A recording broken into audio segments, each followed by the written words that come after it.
हरे कृष्णा।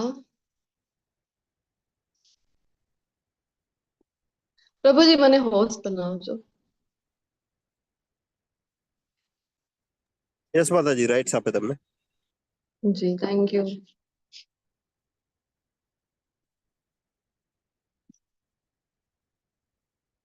હરે કૃષ્ણ કૃષ્ણ કૃષ્ણ હરે હરે હરે રામ રામ રામ હરે હરે। Welcome, ખૂબ ખૂબ સ્વાગત છે માનસીજી, રાજનજી, આર ઠક્કરજી, વિનતીજી, વૈભવીજી, ભાવનાબેનજી, સુરેશભાઈજી, કૃષ્ણાજી, જતીન ઠક્કર પ્રભુજી, હરે કૃષ્ણ, વેલુભા વાઘેલાજી, હર્ષા વૈદ્ય માતાજી, હરે કૃષ્ણ, મિહિતાજી, કૃષ્ણાજી, હરે કૃષ્ણ, ખૂબ ખૂબ સ્વાગત છે। હરે કૃષ્ણ। જોગેન્દ્ર ભટ્ટજી, હરે કૃષ્ણ વેલકમ। માતાજી। હરે હરે કૃષ્ણ કૃષ્ણ, માતાજી। દંડવત પ્રણામ। હરે કૃષ્ણ। હરે કૃષ્ણ શરૂઆત માતાજી। કરીએ આજના સેશનની। હરે કૃષ્ણ, વેલકમ। તો શરૂઆત કરીએ આજના સેશનની। ઓકે, મારો સ્ક્રીન શેરિંગ જતું રહ્યું છે, just a minute. Screen visible છે મારી? हाँ હરે माता કૃષ્ણ जी बस यस જી, ઓકે, હા, થેન્ક યુ। શરૂઆત કરીએ આજના સેશનની। શિલા પ્રભુપાદજીના ખૂબ જ સુંદર અહીંયા આપણને બધાને દર્શન થઈ રહ્યા છે, તો આપણા બધાના શિક્ષા ગુરુ એવા શિલા પ્રભુપાદજીના ચરણોમાં વંદન કરીએ આપણે, કારણ કે ગુરુ વિના જ્ઞાન નહીં। તો શ્રી શ્રી રાધા ગોવિંદજી, જે આપણો ટેમ્પલ છે મેંગ્લોરનો, એમના પણ સરસ અહીંયા વિગ્રહના આપણને દર્શન થઈ રહ્યા છે। શ્રી શ્રી રાધા ગોવિંદજીના ચરણોમાં વંદન કરી, ભગવાનના શાશ્વત ભક્ત એવા અર્જુનજી, શિલા પ્રભુપાદજીને વંદન કરી, બધા જ આપણા શિક્ષા ગુરુઓ એમને વંદન કરીને આજના સેશનની શરૂઆત કરીએ। ओम अज्ञानतिमिरान्धस्य ज्ञानाञ्जनशलाकया चाक्षुरुन्मिलितं येन तस्मै श्रीगुरुवे नमः। તો મંગલાચરણની પ્રાર્થનાઓ ડે 1 થી તમે બધા કનેક્ટેડ છો અહીંયા, અને આજે હું મંગલાચરણનો આ જે શ્લોક છે એનો અર્થ ગુજરાતીમાં વાંચવા જઈ રહી છું, તો બધા ધ્યાનથી સાંભળજો, કારણ કે આ બધી પ્રાર્થનાઓ છે આ બધા માટે છે। આપણને લાગે કે આપણે થોડોક 5-10 મિનિટ લેટ જોઈન કરીએ, મંગલાચરણ બધી પ્રાર્થનાઓ તો હોય છે તો પાછળથી જોઈન કરીશું, ના, પ્રાર્થનાઓનો ખૂબ જ મહત્વ છે। આપણે ગુરુના ચરણમાં અહીંયા આપણે વિનંતી કરતા હોઈએ છીએ કે હું ઘોર અજ્ઞાન રૂપી અંધકારમાં જન્મ્યો હતો, અને મારા આધ્યાત્મિક ગુરુએ જ્ઞાન રૂપી પ્રકાશ વડે મારી આંખો ઉઘાડી, હું તેમને સાદર નમસ્કાર કરું છું। श्री चैतन्य मनोभीष्टं स्थापितं येन भूतले स्वयं रूप कदामयं ददाति स्वपदान्तिकं।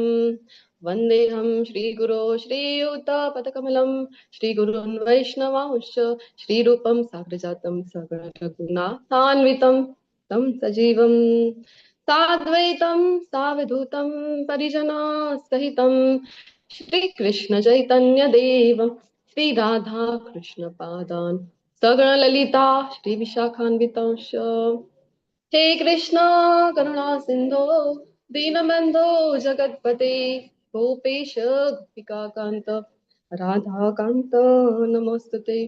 तप्त कांचन गौरांगी श्री राधे वृंदावनेश्वरी वृषभानुसुते देवी हरि प्रिये वाञ्छाकल्पतरुभ्यश्च कृपा सिन्धुभ्य एव च पतितानां पावनेभ्यो वैष्णवेभ्यो नमो नमः। अनंत कोटि वैष्णव वृंद की जय, श्रील प्रभुपाद की जय, ग्रंथ राज श्रीमद् भागवतम भगवद गीता की जय, सद्गुरुदेव की जय। जय श्री कृष्ण चैतन्य प्रभु नित्यानंद श्री अद्वैत गदाधर श्रीवासादि गौर भक्तवृंद। हरे कृष्णा कृष्णा कृष्णा हरे हरे, हरे राम हरे राम राम राम हरे हरे। हरे कृष्णा, खूब खूब स्वागत છે। हरे कृष्ण माता। શ્રી શ્રી રાધા ગોવિંદ ટેમ્પલ ઇસ્કોન મંગળુરના વતીથી જે આપણો જ્ઞાન યજ્ઞ ચાલી રહ્યું છે, જેની શરૂઆત થઈ ચૂકી છે ઓલરેડી। આજે આપણે મળી રહ્યા છે અહીંયા 5મા અધ્યાયમાં। તો કિંજલ માતાજીએ શરૂઆત કરી હતી આ જ્ઞાન યજ્ઞની, અને આજથી હું આજના અધ્યાયથી હું કન્ટિન્યુ કરવા જઈ રહી છું। તો તમારા બધાની આજ્ઞા છે મને? એ બધા તૈયાર છો મને સાંભળવા? હરે કૃષ્ણ. માતાજી, હરે કૃષ્ણ. હરે કૃષ્ણ હરે માતાજી. કૃષ્ણ. હરે કૃષ્ણ. હરે કૃષ્ણ માતાજી. હરે કૃષ્ણ જી. માતાજી. હરે કૃષ્ણ. કન્ટિન્યુ કરાય આજનો જે અધ્યાય છે એ? યસ યસ હા માતાજી. માતાજી. શ્રી માતાજી. હરે કૃષ્ણ. જી. તો જેવું તમે કિંજલ માતાજીને કોઓપરેટ કર્યો છે એવી જ રીતે મારી સાથે પણ કોઓપરેટ કરીને આ જે જ્ઞાન યજ્ઞ છે એ આપણે આગળ વધાવી. આજના અધ્યાયથી અધ્યાય 5મો જેનું નામ છે કર્મ યોગ. 4 અધ્યાય ઓલરેડી ભણી ચુક્યા છે. તો તમને વિનંતી કરીશ કે જે અધ્યાય આપણે 4 અધ્યાય ભણી ગયા છે એના નામ જણાવો. પહેલો અધ્યાય કયો હતો?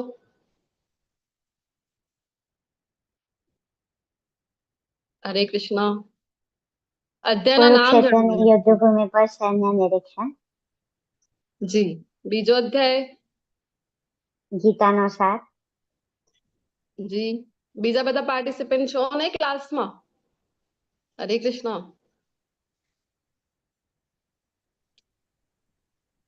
ત્રીજો બીજો અધ્યાય કયો? હરે જી. કૃષ્ણ માતાજી. હરે કૃષ્ણ. બીજો અધ્યાય તો સાંખ્ય યોગ, ગીતાનો સાર. ત્રીજો અધ્યાય કર્મયોગ, ચોથો દિવ્ય યોગ અને 5મો કર્મયોગ કૃષ્ણ ભાવના કર્મ.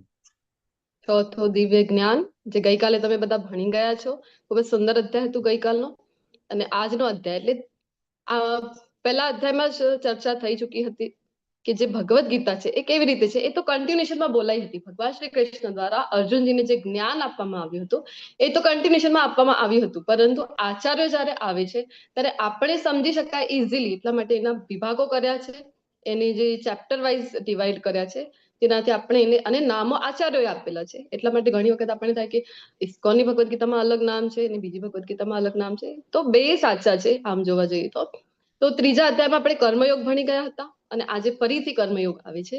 એનું જ એડવાન્સ વર્ઝન લઈને આજનો અધ્યાયની શરૂઆત ભગવાન કરી રહ્યા છે.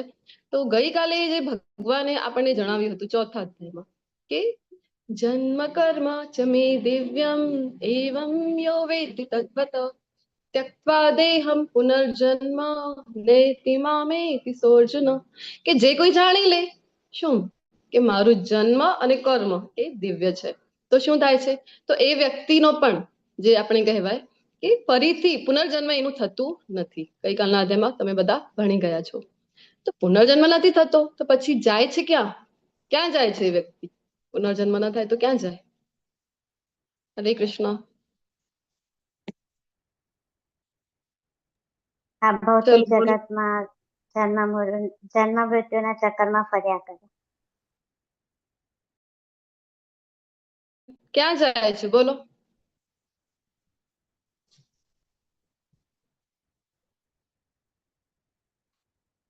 તો ભગવાને કીધું છે કે જો તમે જાણી લો છો કે મારો જન્મ અને કર્મ આપણા જેવો નથી. ગઈકાલે તમે ડિટેલમાં ભણી ગયા છો.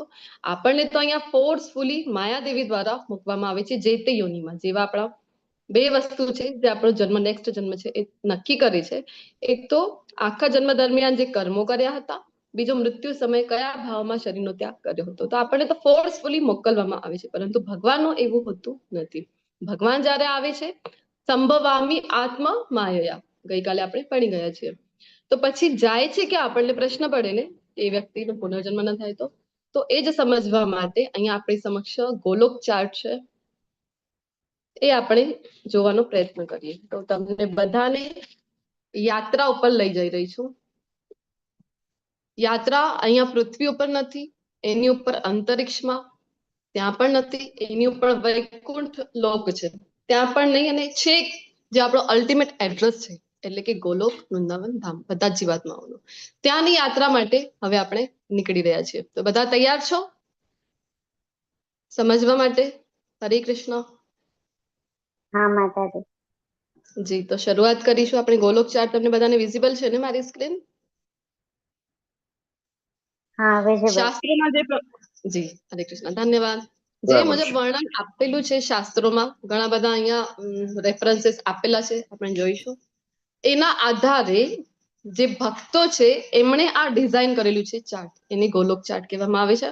તો આપણા જેવા જે નવોદિત ભક્તો છે એ સારી રીતે સમજી શકાય કે બધા જ શાસ્ત્રોમાંથી જે નિચોડ છે એ કાઢીને આ ચાર્ટની રચના કરવામાં આવી છે. તો અહીંયા આપણને જે અલ્ટિમેટ એડ્રેસ છે આપણને ખબર તો હોવું જોઈએ ને કે અહીંયા પુનર્જન્મ નથી થવાનું, દેહ થયા પછી તો જવાનું ક્યાં છે.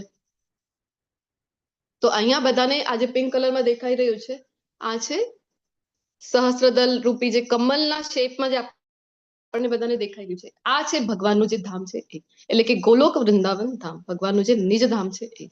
તો એમ કહી શકાય કે કૃષ્ણનું આ ઘર છે. કોઈ વ્યક્તિ હોય, કોઈ મોટા પોસ્ટ ઉપર હોય, ધારો કે પ્રધાનમંત્રી છે, તો પ્રધાનમંત્રી જ્યારે ઘરે હોય તો એનું જે બિહેવિયર હોય ઘરના સભ્યો સાથે એ જુદો હોય છે, અને એ જ પ્રધાનમંત્રી જ્યારે એના ઓફિસ ઉપર છે અથવા તો ધારી લો કે કોઈ મોટા કંપનીનો સીઈઓ છે, એ પોતાના ઘરે એનું બિહેવિયર કેવું હશે, અલગ હશે ઘરના સભ્યો સાથે. અને એ જ વ્યક્તિ જ્યારે ઓફિસમાં છે તો એનું બિહેવિયર ચેન્જ થઈ જાય છે, એનું ગેટઅપ આખું ચેન્જ થઈ જાય છે. સેમ વે આ ઉદાહરણ સાથે સમજીએ કે આ કૃષ્ણનું ઘર છે, એટલે કે ગોલોક વૃંદાવન ધામ ઓરિજિનલ, જે આપણા બધા જીવાત્માઓનું પણ જે ઓરિજિનલ ઘર હતું, અને આપણે પાછો પણ ત્યાં જ જવાનું છે. તો કૃષ્ણનું ઘર છે આ જે ગોલોક વૃંદાવન છે. અને અહીંયા ભગવાન જ્યારે પોતાનું વિસ્તાર કરે છે, તો જ્યારે જમણી બાજુથી વિસ્તાર કરે છે ભગવાન, તો ત્યારે આવે છે પ્રથમ જે અવતાર આવે છે એ છે બલરામજી, સંકર્ષણ બલરામ જે આવે છે, પછી એમનાથી હજી 4 જે અવતાર છે એ આવે છે. અને ડાબી બાજુથી જ્યારે પોતાનો વિસ્તાર કરે છે તો શ્રીમતી રાધા રાણી, એમની આહલાદિની શક્તિ પણ જેને કહેવામાં આવે છે શ્રીમતી રાધા રાણી, અને પછી હજી વિસ્તાર થતું જાય છે. તો આ મુજબ ભગવાન પોતાનું વિસ્તાર કરે. તો બલરામજી એટલે વિચાર કરો કે બલરામજી પ્રથમ અવતાર છે ભગવાનનો, જ્યારે જમણી બાજુથી વિસ્તાર થાય છે ત્યારે. એટલે ઇસ્કોનમાં આપણે વૃંદાવનમાં તમે જાઓ તો કયું ટેમ્પલ છે આપણો ઇસ્કોનનો જે ટેમ્પલ છે એનું નામ શું છે ત્યાં? હરે કૃષ્ણ.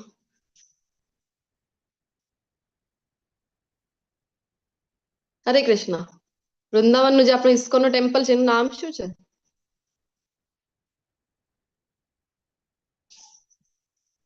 એમાં ઓડિબલ અવાજ આવે છે ને મારું?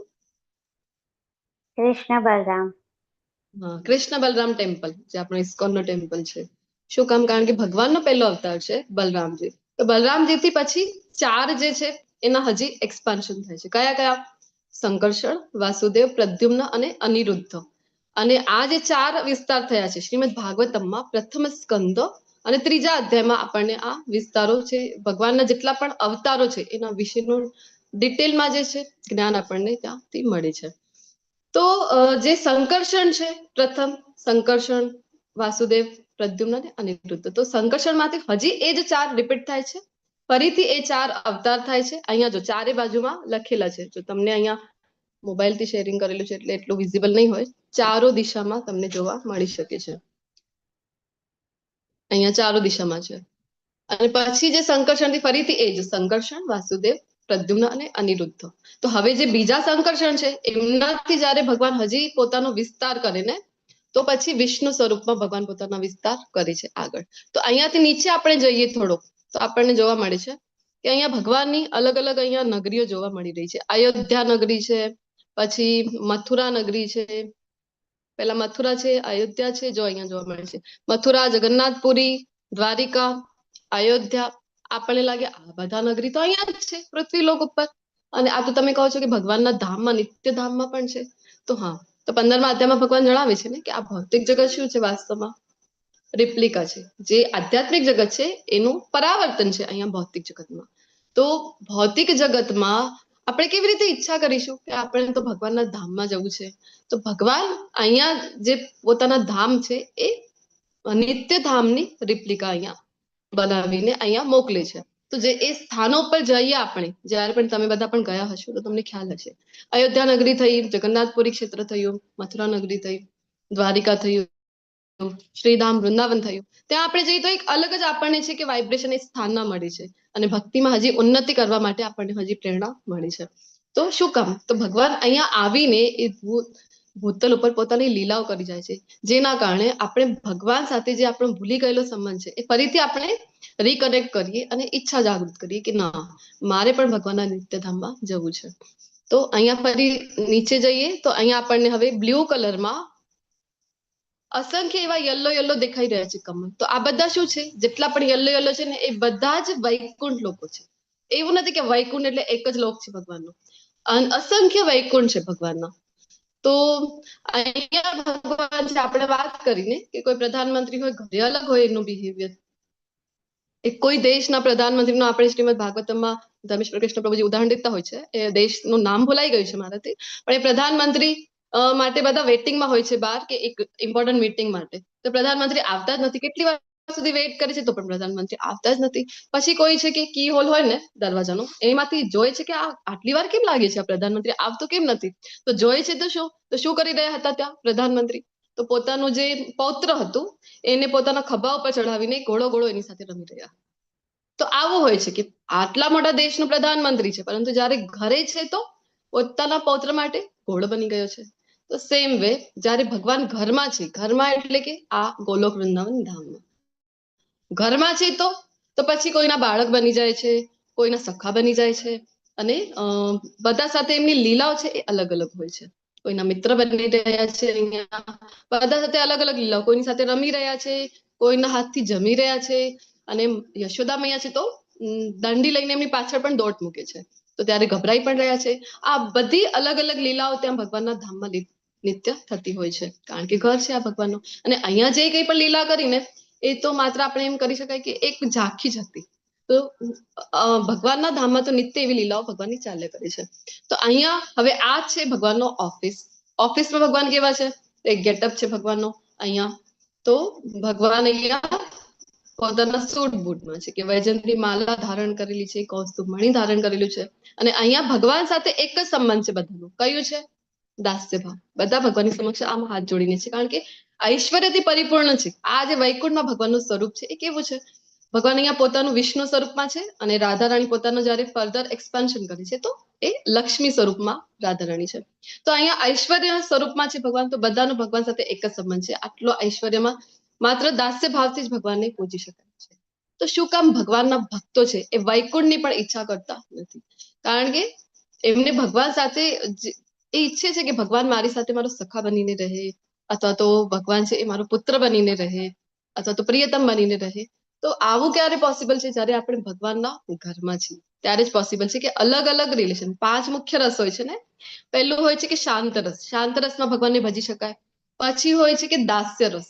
દાસ્ય રસમાં જેમ હનુમાનજી છે ભગવાનને ભજે છે, આવા દાસ્ય રસમાં ભગવાનને ભજી શકાય. પછી આવે છે સાખ્ય રસ. તો સાખ્ય રસમાં અર્જુનજી છે કે પોતા મિત્રની જેમ શ્રીદામા છે, મધુમંગલ છે, આ બધા ભગવાનના મિત્રો છે જે સાખ્ય રસમાં ભગવાનને પૂજે છે. પછી આવે છે વાત્સલ્ય રસ.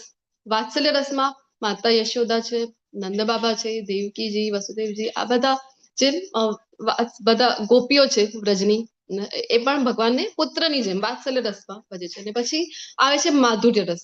તો માધુર્ય રસમાં શ્રીમતી રાધા રાણી છે અને બીજી બધી ગોપીઓ વ્રજાંગનાઓ છે, એ બધી જે રસમાં ભગવાનને ભજે છે એ છે માધુર્ય રસ. તો 5 અલગ અલગ રસથી ભગવાન સાથે પોતાનો સંબંધ સ્થાપિત કરીને ભગવાન સાથે એ લીલાઓમાં આપણે પણ સહભાગી થઈ શકીએ છીએ. ક્યાં? ભગવાનના ઘરથી. પરંતુ આ તો છે વૈકુંઠ, ઓફિસ છે ભગવાનનો. અહીંયા તો એક જ રસ છે. અહીંયા બધા દાસ્ય ભાવમાં જ ભગવાનની સમક્ષ હોય છે. અહીંયા મીટિંગ થતી હોય છે. બધા જે બ્રહ્માંડો છે, તો બધા બ્રહ્માંડના, તમને બધાને ખ્યાલ છે કે એક બ્રહ્માંડનો જે 3 ત્રિદેવ તરીકે ઓળખાય છે. કયા છે ત્રિદેવ? બોલો. જે સંચાલન કરતા હોય છે એ ત્રિદેવ કયા છે? હરે કૃષ્ણ. હરે કૃષ્ણ. બ્રહ્માજી, 3 દેવતા કયા હોય છે જે એક બ્રહ્માંડનો આખો સંચાલન કરતા હોય છે? બ્રહ્મા, વિષ્ણુ અને મહેશ. બ્રહ્મા વિષ્ણુ અને બ્રહ્મા, મહેશ. વિષ્ણુ અને મહેશ. તો અહીંયા મીટિંગ થતી હોય છે. બ્રહ્માજીને બોલાવવામાં આવે છે. અલગ અલગ બ્રહ્માંડો છે, તો બ્રહ્માજીને બોલાવવામાં આવે કે બોલો તમારા બ્રહ્માંડમાં ક્યારે છે જે સર્જનનો પ્લાનિંગ છે, ક્યારે છે. પછી શિવજીને બોલાવવામાં આવે કે તમે જણાવો કેવું ચાલી રહ્યું છે, ક્યારે પ્રલય થવાનું છે. આવી બધી મીટિંગ અહીંયા ભગવાનના વૈકુંઠ ધામમાં થતી હોય છે. અલગ અલગ વૈકુંઠ ધામ છે. અહીંયા આપણે જોઈ શકાય છે કે એક લાઈન છે એ પાર્ટીશન કરી રહી છે. ઉપર બધું વ્હાઈટ કલરમાં છે, નીચે બ્લુ કલરમાં છે. તો ઉપર જે કંઈ પણ છે, આ હવે લાઈનની ઉપર જે વ્હાઈટ કલરમાં છે એ બધું જ દિવ્ય જગત છે, આધ્યાત્મિક જગત જેને આપણે કહી શકાય છે. અને નીચે જે છે એ બધું ભૌતિક જગતમાં આવી જાય છે. તો બ્રહ્મ જ્યોતિર જે આપણે કહેવાય છે. તો તમે બીજા અધ્યાયમાં ભણી ગયા હતા ભગવાનની અનુભૂતિના 3 તબક્કા કયા કયા હતા? હરે કૃષ્ણ. 3 તબક્કા ભગવાનની સાક્ષાત્કારના, જેને સૂર્યની ઉદાહરણ સાથે પણ સમજ્યા હતા. કયા હતા એ? બોલો.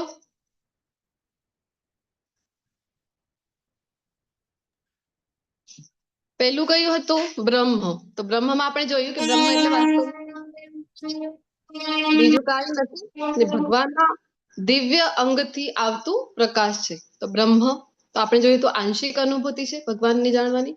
બીજું હતું કે પરમાત્મા. તો પરમાત્મા સ્વરૂપે ભગવાન જ્યારે ત્યાં 2 તત્વ હોય છે, સત અને ચિત. બ્રહ્મમાં માત્ર સત હોય છે.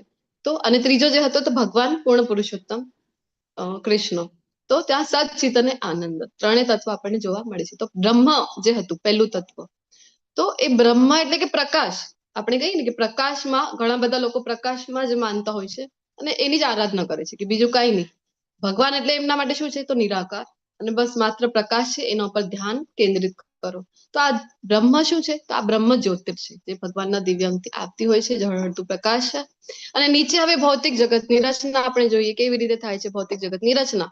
તો આપણે વાત કરી હતી કે ભગવાનથી જ્યારે ભગવાન પોતાનું એક્સપાન્શન રાઈટ હેન્ડ થી જ્યારે કરે છે, તો પ્રથમ જ જે અવતાર છે એ બલરામજી, પછી એમનાથી 4 જે અવતારો થાય છે અને એમની સાથે ફરીથી જે સંકર્ષણ, વાસુદેવ, પ્રદ્યુમ્ન, અનિરુદ્ધ. અને આ સંકર્ષણથી જ્યારે સંકર્ષણ, વાસુદેવ, પ્રદ્યુમ્ન, અનિરુદ્ધ થાય છે, તો આ જે બીજા સંકર્ષણ છે એમનું જ્યારે ફર્ધર એક્સપાન્શન થાય છે, ફર્ધર વિસ્તાર થાય છે, તો આ મહાવિષ્ણુ જેમને આપણે કહી શકાય છે, પ્રથમ પુરુષ રૂપ જે ભગવાનનું છે, આ મહાવિષ્ણુ અથવા તો કારણોદકશાહી વિષ્ણુ તરીકે પણ ઓળખાય છે. અહીંયા જે બધા તમને બધાને વિઝિબલ હશે મહાવિષ્ણુ. કારણોદકશાહી જે સાગર છે એના ઉપર એ લેટેલા છે, તો એટલા માટે એમનું નામ કારણોદકશાહી વિષ્ણુ અથવા તો મહાવિષ્ણુ પણ છે. તો હવે આ જે મહાવિષ્ણુ છે એ જ્યારે શ્વાસ બહાર કાઢે તો એમના જે રોમકૂપ હોય, રોમકૂપ તમને બધાને ખ્યાલ હશે કે બ્રહ્મરંધ્ર પણ કહેવાય છે જેને. તો જ્યાંથી પોર્સ હોય ને આપણા સ્કિનમાં, ત્યાંથી કેટલા હોય છે આપણા સ્કિનમાં? કોઈ પૂછે કે તમારા બોડીમાં કેટલા છે આ રોમકૂપો, તો અસંખ્ય હોય છે. તો એમના બધા રોમકૂપોથી જ્યારે એ શ્વાસ બહાર કાઢે છે, ઉચ્છ્વાસ કરે છે, તો અસંખ્ય બ્રહ્માંડોની રચના થાય છે. અહીંયા ગોલ્ડન ગોલ્ડન ગોલ્ડન જે આપણને બધાને દેખાઈ રહ્યા છે બબલ્સની જેમ, નાના બાળકો હોય એ બબલ્સ ને આવે છે ને કે લઈ આવે અને આમ ફૂંક મારે તો કેટલા બધા બબલ્સ દેખાય છે. એમાં સેમ વે અહીંયા આ બધા બ્રહ્માંડો બબલ્સની જેમ આપણને દેખાઈ રહ્યા છે. ગોલ્ડન રંગના છે, બધા અસંખ્ય બ્રહ્માંડો છે. એવું નહીં કે એક જ બ્રહ્માંડ છે. તો અસંખ્ય બ્રહ્માંડોની રચના થાય છે. જ્યારે શ્વાસ અંદર ખેંચી લે છે તો બધા જ બ્રહ્માંડો એની અંદર સમાવિષ્ટ થઈ જાય છે. તો હવે એક બ્રહ્માંડની રચના કેવી રીતે થાય છે? 3 વિષ્ણુ મુખ્યત્વે આ સંભાળે છે. તો એક વિષ્ણુ આપણે જોયા કારણોદકશાહી વિષ્ણુ, એ જ્યારે રમાદેવી ઉપર એટલે કે પ્રકૃતિની ઉપર જ્યારે દૃષ્ટિપાત કરે છે તો હવે સર્જનની શરૂઆત થાય છે. અહીંયા આપણે જોઈ શકાય છે. અને શિવજી છે એ મદદ કરે છે ભગવાનને આગળનું જે કહેવાય ને કે એક બ્રહ્માંડની રચના કરવામાં. તો શિવ અને શક્તિ બધાને ખ્યાલ છે. તો શક્તિ સ્વરૂપા એટલે કે માતા અંબિકા તરીકે આપણે ઓળખીએ છીએ, જેને દુર્ગા જેને કહેતા હોઈએ છીએ. તો એ જે માતાજી છે, તો શિવ અને શક્તિ મળીને પછી ભગવાન જ્યારે દૃષ્ટિપાત કરે અને એ જ શક્તિ જ્યારે મળીને શિવ શક્તિ જ્યારે ભેગા થાય છે ત્યારે આ બ્રહ્માંડનો સર્જનની શરૂઆત પછી થાય છે. તો આપણે અહીંયા જોઈ શકાય છે એક બ્રહ્માંડની રચના અહીંયા આપેલી છે. તો પ્રત્યેક બ્રહ્માંડમાં હવે જે વિષ્ણુ છે, આપણે 3 વિષ્ણુની વાત કરી હતી, તો વિષ્ણુ છે એ ગર્ભોદકશાહી વિષ્ણુ તરીકે અહીંયા આપણને જોવા મળી રહ્યા છે. એ પ્રવેશ કરે છે પ્રત્યેક બ્રહ્માંડમાં અને કહેવાય ને કે એમના શરીરમાંથી જે જલ નીકળે છે પસીના સ્વરૂપમાં, તો એનાથી એક સાગર જેવું, આ જે આખું બ્રહ્માંડ તો ખાલી હતું પહેલા, પણ પછી એ જલથી અડધું બ્રહ્માંડ ભરાઈ જાય છે એ જલથી. તો એને કહેવાય છે ગર્ભોદકશાહી સાગર.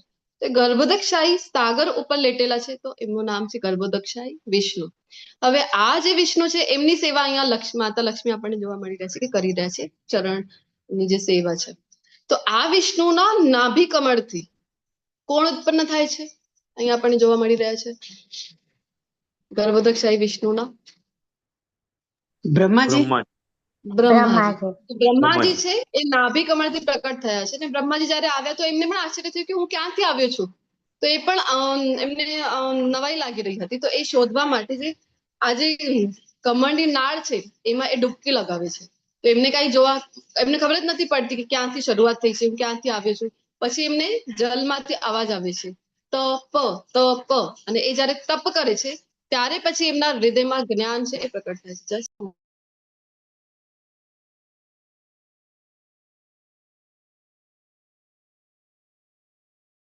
હરે Krishna, sorry for background noise.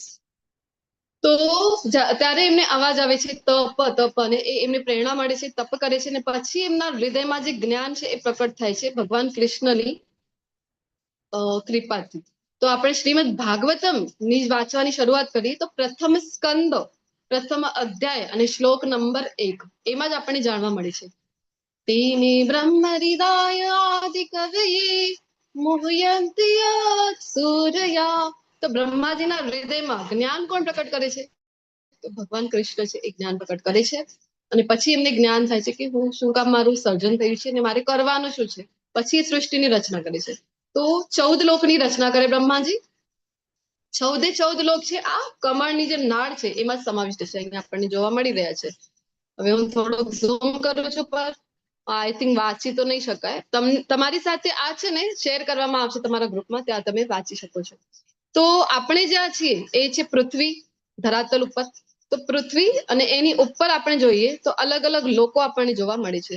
હવે પૃથ્વી જે છે લગભગ મિડલમાં છે, કારણ કે એના ઉપર 6 લોક છે અને એની નીચે 7 લોક છે. તો આવી રીતે 14 લોક થાય છે.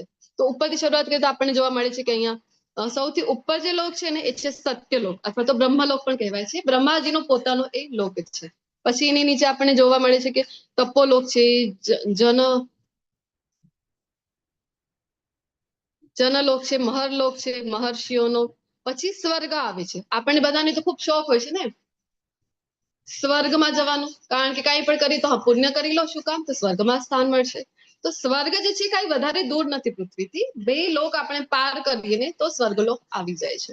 તો સ્વર્ગ જવું એ આપણું ધ્યેય હોવું જોઈએ નહીં. આટલા માટે આ ગોલોકચાર્ટ આપણે પહેલા જ ભણી રહ્યા છીએ, કારણ કે આ 14 લોક ક્યાં આવે છે?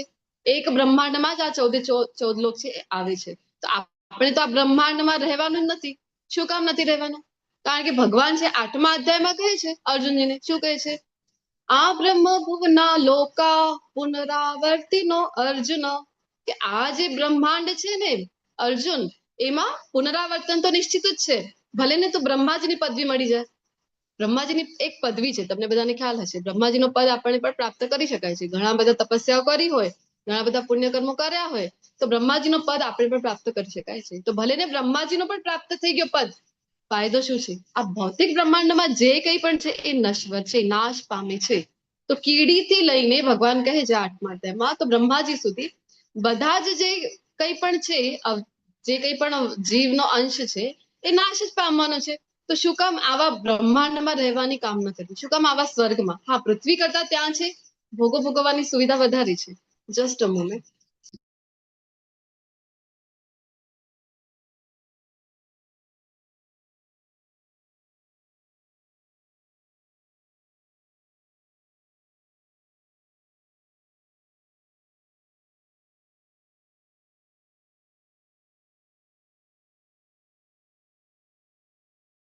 હરે કૃષ્ણ. તો પૃથ્વી કરતા ત્યાં ભોગો ભોગવવાની સુવિધાઓ છે એ વધારે સારી છે, પરંતુ ફાયદો શું છે?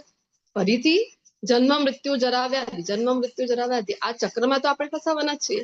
તો 9મા અધ્યાયમાં પણ ભગવાન જણાવે છે ને કે સ્વર્ગલોક પણ મળી ગયું તો ફાયદો શું છે? ક્ષીણે પુણ્ય મર્ત્યલોકમ વિશંતિ. જ્યાં સુધી પુણ્ય છે ત્યાં સુધી ત્યાં રહેશો, પછી ફરીથી અહીંયા આવવું જ પડશે. ક્યાં? આ ધરાતલ ઉપર. તો આ ધરાતલ એટલે પૃથ્વી માત્ર આ ગ્રહ ઉપર છે. આ જે લોક છે, પૃથ્વી જેવા અનેક જે ગ્રહો છે, મંગળ ગ્રહ થઈ ગયું, બીજા બધા ગ્રહ છે, એ પણ એ જ લોક ઉપર આવી જાય છે. તો આવી રીતે 14 લોકની રચના છે. અહીંયા સ્ટારમાં આપણને જે દેખાઈ રહ્યો છે એ ધ્રુવલોક છે. તો ધ્રુવલોક છે એ શાશ્વત છે. ત્યાં ભગવાન છે પ્રહલાદ મહારાજ માટે ક્ષીરોદકશાહી વિષ્ણુના રૂપમાં ત્યાં સદૈવ વિરાજમાન છે. તો 3 વિષ્ણુમાંથી આપણે 2 વિષ્ણુ જોઈ ગયા.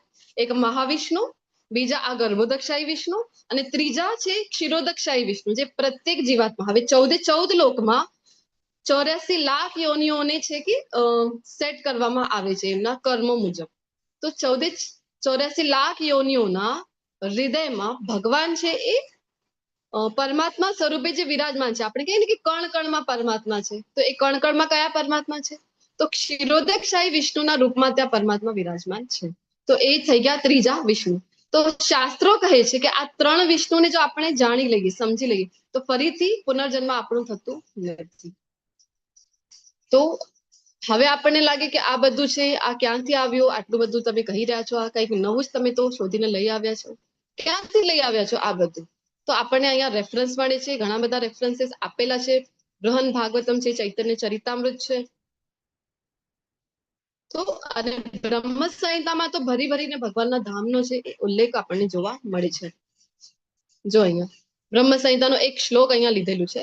ગોલોક નામની નિજ ધામની તલે ચ તસ્ય, કે ગોલોક નામનો એક ધામ છે જે ભગવાનનું પોતાનું ધામ છે. ક્યાં આવેલું છે? તો કહે છે દેવી મહેશ હરિ ધામનો તેષુ તેષુ તે તે પ્રભવની સત્ય વિચચયેન ગોવિંદમાદિ પુરુષમ તમહમ ભજામિ. ક્યાં આવેલું છે? તો દેવી એટલે કે આપણે જોયું કે આજે દુર્ગા દેવી છે.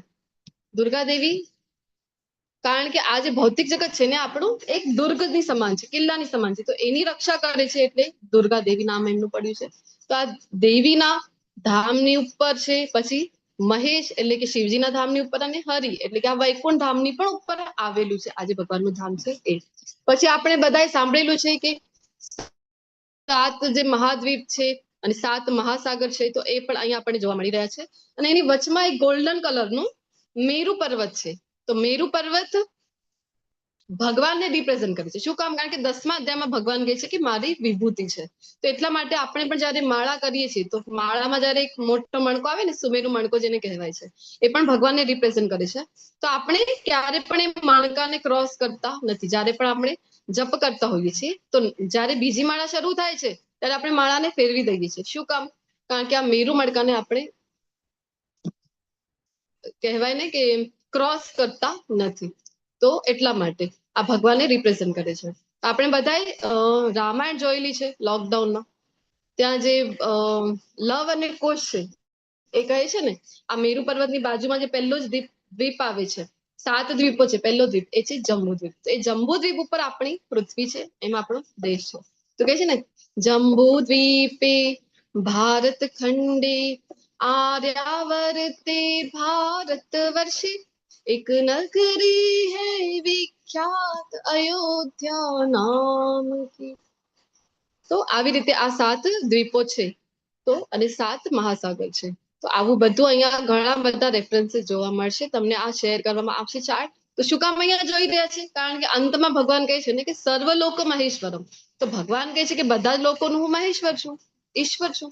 તો કયા લોકો છે તો આપણને ખબર હોવું જોઈએ. એટલા માટે આપણે ગોલોક ચાર્ટ પહેલા જ ભણી લીધું. હવે આપણે અધ્યાયની શરૂઆત કરીશું.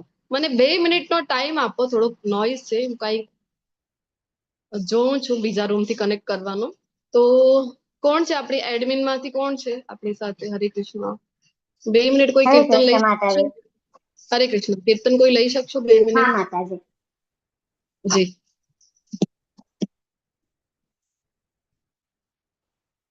જય શ્રી કૃષ્ણ ચૈતન્ય પ્રભુ નિત્યાનંદ શ્રી અદ્વૈત ગદાધર શ્રીવાસાદિ ગૌર ભક્ત વૃંદાવજ શ્રી કૃષ્ણ ચૈતન્ય પ્રભુ નિત્યાનંદ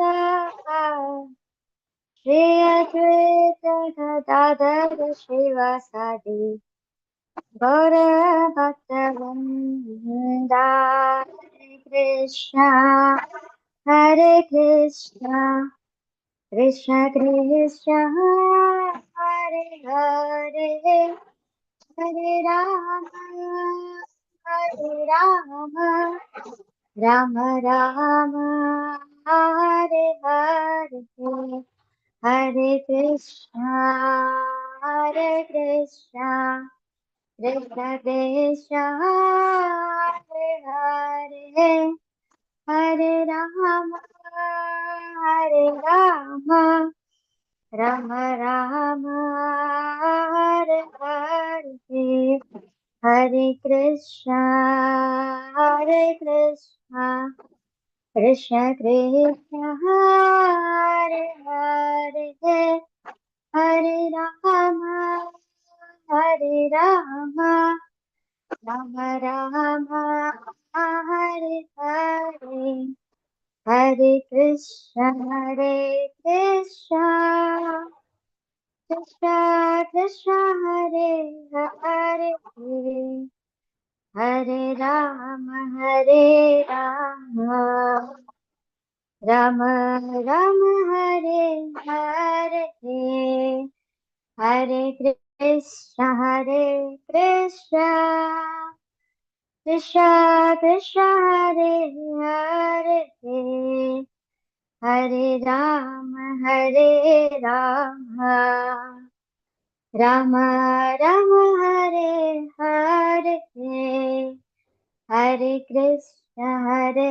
કૃષ્ણ કૃષ્ણ કૃષ્ણ હરે હરે હરે રામ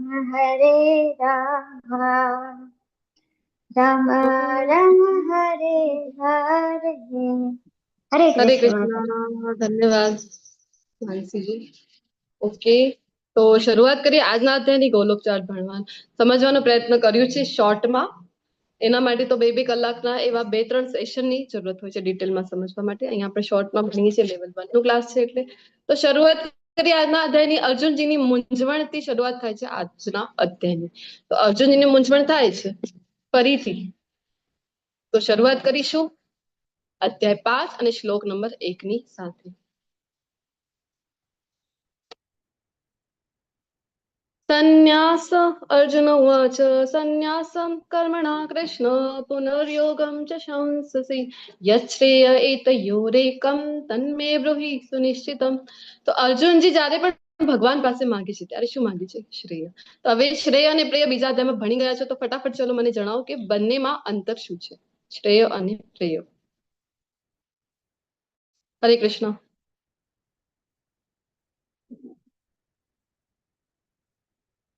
હરે કૃષ્ણ. શ્રેય અને પ્રેયમાં અંતર શું છે બીજા અધ્યાયમાં ભણી ગયા છીએ આપણે. હરે કૃષ્ણ માતાજી. હરે કૃષ્ણ. Yes. પ્રેય એટલે શોર્ટ ટર્મ બેનિફિટ અને શ્રેય એટલે long term benefit. Thank you. તો બીજા બધા પાર્ટિસિપન્ટને પણ હું વિનંતી કરીશ કે અનમ્યુટ કરીને બોલો, જેનાથી એવું ન લાગે કે હું એકલી ક્લાસમાં બોલી રહી છું અને માનસી માતાજી એકલા સાંભળી રહ્યા છે. એવું નથી ને? બધા છો સાથે? હરે કૃષ્ણ. ચલો અનમ્યુટ કરીને હરે કૃષ્ણ તો બોલી શકો. હરે કૃષ્ણ. છો કે હરે કૃષ્ણ. હા ચલો છો ક્લાસમાં, વાંધો નહીં. એકલા અમે બંને જણા નથી અહીંયા. તો અર્જુનજી કહી રહ્યા છે કે પહેલા આપે મને કર્મનો ત્યાગ કરવા માટે કહ્યું અને પછી ભક્તિપૂર્વક કર્મ કરવાનો આદેશ આપો છો. હવે આપ કૃપા કરીને નિશ્ચિત રૂપે મને કહેશો કે બંનેમાંથી કયું વધારે કલ્યાણકારી છે. તો અર્જુનજી જ્યારે પણ માંગે છે ત્યારે ભગવાન પાસેથી શ્રેય કે શોર્ટ ટર્મ તો મને ખબર છે, બીજા અધ્યાયમાં આપણે જોઈ ગયા હતા કે જીતી જાઉં તો આખા પૃથ્વીનો સામ્રાજ્ય જેવું, કારણ કે એમના પોતાના ભ્રાતા જે હતા યુધિષ્ઠિર, એમને તો રાજ્ય મળવાનું હતું. તો એટલું જ સમકક્ષ પદ છે અર્જુનજીને મળવાનું હતું. તો કહે છે એ તો મને ખ્યાલ છે, પરંતુ તમે તો મને એ જણાવો કે મારા માટે શ્રેય શું છે, કે વધારે કલ્યાણકારી કયું કહેવાય. શું કામ આવી કન્ફ્યુઝન થયું અર્જુનજીને? કારણ કે અહીંયા આપણે જોઈ શકાય છે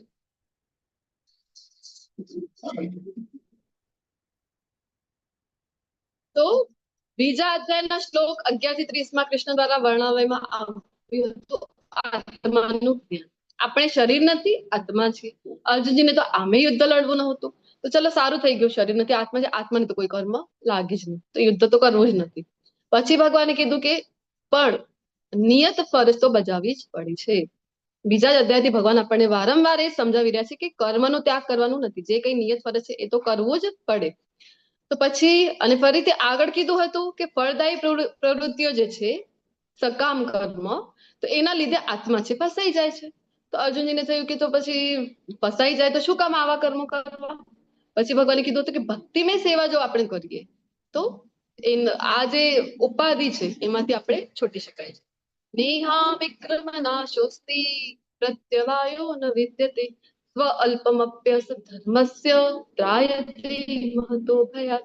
જોયું હતું બીજા અધ્યાયમાં કે આ જે યોગ છે કયું, આ જે બુદ્ધિઓ કોને કીધેલું છે? તો ભક્તિયુક્ત જે કર્મ છે, આ જો તમે કરશો તો એમાં કરેલું થોડું પણ કાર્ય છે એ વ્યર્થ જતો નથી અને તમને મહાન ભય એટલે કે મૃત્યુ, આપણા માટે સૌથી મહાન ભય જે છે અત્યારે એ છે મૃત્યુ, એમાંથી પણ તમારું રક્ષણ કરે છે. તો ક્યારે પણ એ વ્યર્થ જતો નથી. ભક્તિમય સેવા છે એ. પછી ત્રીજા અધ્યાયમાં કીધું હતું કે જ્ઞાનમાં જો તમે આગળ વધો છો તો કોઈ ફરજ રહેતી નથી. અને પછી આગળ કીધું અધ્યાય 4 શ્લોક 33 કે તમામ પ્રકારના જે કાર્ય છે, ત્યાગ કાર્ય છે, એ જ્ઞાનમાં પરિણમે છે. અને ચોથા અધ્યાયના છેલ્લા શ્લોકમાં શું કીધું? તો પછી કે ઉઠો અને યુદ્ધ કરો. તો આવી રીતે જયારે ભગવાન અલગ અલગ રીતે સમજાવી રહ્યા છે તો અર્જુનજીને ખૂબ જ કન્ફ્યુઝન થઈ રહ્યું છે. એટલા માટે અર્જુનજી આ પૂછી રહ્યા છે કે કયું સારું છે ભગવાન? કર્મ સંન્યાસ એટલે કે કર્મથી છૂટી જવું કે કર્મ યોગ કે હું કર્મ કરું? તો અહીંયા બે પિક્ચર આપણને જોવા મળી રહ્યા છે. તો એક છે કર્મ સંન્યાસ એટલે કે સંન્યાસનો એક તો પહેલા આપણે તમે ત્રીજા અધ્યાયમાં ચર્ચા થઈ હશે તો ફરીથી આપણે જોઈએ કે સંન્યાસ એટલે વાસ્તવમાં છે શું? સંન્યાસ એટલે એવું નથી કે તમે બસ અહીંયા કંટાળો આવી રહ્યું હતું, ખૂબ ઘરમાં કે કુકુ છે, પત્ની છે, કહેવાનું માનતી નથી, બાળકો છે, ખૂબ ડિમાન્ડિંગ છે, તો છોડો ઘરવાળી, પકડો પહેલી ગાડી અને નીકળી પડો. ક્યાં? કાં તો હરિદ્વાર, કાં તો ગિરનાર, કાં તો હિમાલય. ત્યાં જઈને શું કરવાનું? તો આરામથી મારો સમય છે એ વિતાવીશ, કોઈની માથાકૂટ જ નહીં રહે. આવું વિચારીને જતા રહીએ તો એને સંન્યાસ કીધેલું નથી. શાસ્ત્રો વાંચીએ તો ખબર પડે છે સંન્યાસ કોને કહેવાય છે. સંન્યાસીઓને એવું નથી કે આપણને એવું થાય કે ત્યાં જઈને આરામથી બેસવાનું છે. ગ્રહસ્થ કરતા વધારે જે બિઝી હોય છે એ કહેવાય છે સાચા સંન્યાસી. આપણે જોતા હોઈએ છીએ કે જે કોઈ પણ સાચા સંન્યાસી છે એ પોતાનું એમનું મુખ્ય કાર્ય શું છે? તો ગ્રહસ્થ પાસે જઈ જ્યારે એમની પાસેથી ભિક્ષા લે છે તો એમને જગાડવાનું કાર્ય છે. કેવું જગાડવાનું? ઉઠો ઉઠો સવાર થઈ ગઈ એવી રીતે નહીં. એમને જગાડવાનું કે તમે બધા આ જે મુજબનો જીવન જીવી રહ્યા છો તો ફરીથી ને ફરીથી અહીંયા જ આવવાની તૈયારી તમે કરી રહ્યા છો ભૌતિક જગતમાં. તો ઉઠો, જ્ઞાનમાં તમે ઉન્નત થાવ. જે જ્ઞાન, કયું જ્ઞાન? તો એ જ્ઞાન જે આપણને ભગવાનના ધામ સુધી પહોંચાડી દે છે. એ જ્ઞાનમાં ઉન્નત થાવ એના માટે જે આપણને જાગૃત કરે એ સંન્યાસીનો વાસ્તવિક કર્તવ્ય છે. અને બે ઓપ્શન છે અહીંયા, કર્મયોગ કે કર્મ સંન્યાસ. તો બીજો ઓપ્શન છે એક તો આવી રીતે જઈને બેસી જવાનું, કાંઈ કરવાનું નથી, આવું સંન્યાસ. અને બીજું છે કે નહીં, કર્મયોગ કરીએ કે કૃષ્ણ માટે કર્મ કરીએ. આપણે જે તે આશ્રમમાં છીએ, ગ્રહસ્થ આશ્રમમાં છીએ, ગ્રહસ્થ આશ્રમમાં રહી આપણે જે કંઈ નિયત ફરજો છે, કારણ કે બીજા જ અધ્યાયથી ભગવાન ખૂબ જ ક્લિયરલી કહે છે કે નિયત ફરજો તો બજાવવી જ પડે છે. ઘણા લોકોને એવું થાય છે ભગવદ ગીતાનું જ્ઞાન લેતા હોઈએ, તમે શું આ ભગવદ ગીતાનું જ્ઞાન લઈ રહ્યા છો, આ ભગવદ ગીતાના ક્લાસીસ કરવા બેસી ગયા છો, બીજા લોકો જો કેવી કેવી પ્રવૃત્તિઓમાં પ્રવૃત્ત છે ને તમે આ ભગવદ ગીતા લઈને બેસી ગયા, સંન્યાસ લેવાના છો કે? એવું કહેતા હોય છે. હવે મને કહો, સંન્યાસ તો લેવું હતું અર્જુનજીને, આ જ્ઞાન શું કામ અપાયું છે? આટલું બધું જ્ઞાન ભગવાન ભગવદ ગીતાનું શું કામ આપ્યું છે? અર્જુનજી તો કહેતા હતા કે મને તો કરવું જ નથી આ યુદ્ધ. તો હું તો એક વખત એવું પણ કીધું છે કે હું તો આ બધું છોડીને ભિક્ષા માંગી લઈશ, પરંતુ આ યુદ્ધ મારે કરવું નથી. છોડીને જવા માટે તો અર્જુનજી તો તત્પર જ હતા, પરંતુ એ છોડીને ન જાય ને પોતાનું કર્તવ્ય નિભાવે આ જ સમજાવવા માટે ભગવદ ગીતાનું જ્ઞાન આપવામાં આવેલું છે. તો નિયત ફરજો તો બજાવવી છે, છોડીને જવા માટે ક્યારેય ભગવાન કહેતા નથી. તો જે તે આશ્રમમાં છે ત્યાં રહી પોતાની નિયત ફરજો કરતા કરતા સાથે જો આપણે કૃષ્ણની પ્રસન્નતા માટે કર્મ જે છે ત્રીજા અધ્યાયમાં ભણી ગયા છો કે કૃષ્ણની પ્રસન્નતા માટે કર્મ કરીએ. કે જે કંઈ પણ આપણે ત્રીજા અધ્યાયમાં ભણ્યા હતા કે ભગવાનને ભોગ લગાવવાનું છે, તો ભગવાનને ભોગ લગાવીને જ એ પ્રસાદ જ આપણે ગ્રહણ કરીએ. પછી જે કંઈ પણ આપણી ઇન્કમ છે તો એનો એક % આપણે નિર્ધારિત કરીએ કે આ 10% છે, મિનિમમ 10% છે, તો આ હું કૃષ્ણ ભાવનામૃતના પ્રચાર માટે હું યુઝ કરીશ. આવી રીતે જે કંઈ પણ કરો છો કૃષ્ણ માટે, કૃષ્ણને સેન્ટરમાં રાખીને જયારે આપણે કર્મ કરી રહ્યા છીએ, ભગવદ ગીતાનું ડિસ્ટ્રીબ્યુશન અહીંયા ભક્તો કરી રહ્યા છે. શું કામ? તો આ જે દિવ્ય જ્ઞાન છે એ બધાને મળે ને બધા જ જે કંઈ અહીંયા હેરાન થઈ રહ્યા છે એ ભગવાનના ધામ માટે જવા માટે પ્રવૃત્ત થાય. તો આ બંને કરતા કયું શ્રેષ્ઠ છે તમે જણાવો, બોલો. કર્મયોગ, આવું કર્મયોગ જે તે આશ્રમમાં છે ત્યાં રહીને કરવાનું કૃષ્ણ માટે કર્મ, અથવા તો કાંઈ જ કરવાનું નહીં, તો છોડો ઘરબાર અને છોડો ઘરવાળી, પકડો પહેલી ગાડી ને પહોંચી જાઓ હરિદ્વાર. આ સારું છે, કયું સારું છે બોલો બંનેમાંથી? કર્મયોગ. કર્મયોગ કર્મ કર્મયોગ. કૃષ્ણ માટે જે આપણે કર્મ કરીએ એ. તો પછી તમને પ્રશ્ન એક થાય ને, તો ઇસ્કોનમાં તો સંન્યાસી પણ હોય છે, જે ગુરુ દીક્ષા આપે છે. સંન્યાસીઓ તો આપે છે, હરિનામ દીક્ષા આપે, જે દીક્ષા આપે. તો એ સંન્યાસી જે આપણે શરૂઆતમાં વાત કરી, તો એ સંન્યાસી કેવા છે? સંન્યાસીનું જે વાસ્તવિક કર્તવ્ય છે કે જે ગ્રહસ્થો છે આપણા જેવા, એમને જગાડવાનું. તો એવી રીતે જો તમે સંન્યાસી જીવન જીવી રહ્યા છો તો એ શ્રેષ્ઠ કહેવાય છે, નો ડાઉટ. પરંતુ જે આપણે વાત કરી અત્યારે ત્રીજા અધ્યાયમાં પણ એક ઉદાહરણ તમે જોયું હતું કે સંન્યાસીનો વેશ ધારણ કરેલું છે, પરંતુ મોબાઈલ છે, વ્યસનમાં ડૂબેલા છે, ત્યાં જતા તો રહે છે, પરંતુ ત્યાં જઈને કર્મથી સંન્યાસ લઈ લીધું, મનથી નહીં. મનમાં તો એ જ પ્રવૃત્તિઓ છે જે પહેલા કરતા આવ્યા છે. તો આવું સંન્યાસ કોઈ ઉપયોગમાં રહેતું નથી. તો સંન્યાસ કેવું હોવું જોઈએ? જે વાસ્તવમાં કૃષ્ણ સાથે જોડાયેલું છે, કૃષ્ણનો જે જ્ઞાન છે એનો પ્રચાર જે કરતા હોય છે. તો આપણે વાત કરતા હતા કે જે સંન્યાસીઓ છે ને, એમને તો સુવા માટે પણ સમય મળતું નથી. આપણા જે ટેમ્પલ પ્રેસિડેન્ટ છે પરમ પૂજ્ય નામાનિષ્ઠ પ્રભુજી, જ્યારે પણ આપણે આ લેવલ 1 ની બેચેસ સ્ટાર્ટ થવાની હોય છે, માત્ર 2 કલાક જ ઊંઘ કરતા હોય છે. શું કામ? આખો દિવસ એ વ્યસ્ત છે, આખો દિવસ આપણા માટે આટલી સરસ મજાની પીપીટી બનાવવાની. પછી એને જો પહેલી જયારે ક્લાસીસ આપણી શરૂઆત થઈ હતી, ઇંગ્લિશ બેચ, પછી હિન્દી બેચ, અને આમ કરતા કરતા બધી અત્યારે લગભગ 12 થી 15 રિજનલ લેંગ્વેજીસમાં આપણા ક્લાસીસ ચાલે છે. તો આ બધું મેનેજ કરવું અઘરું છે ને. પછી એની સાથે સાથે ટેમ્પલ પણ બન્યું છે. તો ઓગસ્ટમાં હતું ઇનોગ્રેશન, તમારામાંથી ઘણા બધા આવ્યા હતા, હું પણ ગઈ હતી ટેમ્પલ ઇનોગ્રેશનમાં. તો ટેમ્પલનું પણ કામ ચાલી રહ્યું છે. હવે ટેમ્પલમાં સ્થાપિત તો થઈ ગયા છે રાધા ગોવિંદજી, પરંતુ એની સાથે સાથે બીજા પણ કાર્યો છે કે જે અતિથિ ગ્રહ બની રહ્યું છે. પછી ત્યાં ભગવદ્ ગીતાની એક યુનિવર્સિટી બનાવવામાં આવી રહી છે. પછી ગૌશાળાનું કાર્ય છે. કેટલું બધું જોવું પડે છે. એક આપણે આપણું ઘર બનાવીએ તો આપણને ખ્યાલ છે, નાનકડું એવું 4-5 રૂમનું ઘર બનાવીએ તો કેટલા આપણે એમાં હેરાન થઈ જતા હોય છે. તો વિચાર કરો, આટલો મોટો ટેમ્પલ સંભાળવાનું, પછી એની સાથે સાથે આટલી બધી વસ્તુ સાથે સાથે કરવાની, તો અઘરું છે ને. તો સંન્યાસીઓનું જીવન વાસ્તવમાં તો આવું હોય છે. એને તો ઊંઘ લેવા માટે પણ સમય હોતું નથી. તો બસ આ ભગવાન માટે કાર્ય કરવું અને ભગવાનનું જે જ્ઞાન છે એનો પ્રચાર, ભગવાને જે ભગવદ્ ગીતામાં ઉપદેશ આપ્યા છે એના ઉપર પહેલા પોતે ચાલી અને બીજા બધાને એ જ્ઞાન આપીને બીજાને પણ એ માર્ગમાં આગળ દોરવું, એ સંન્યાસીનો વાસ્તવિક કર્તવ્ય હોય છે.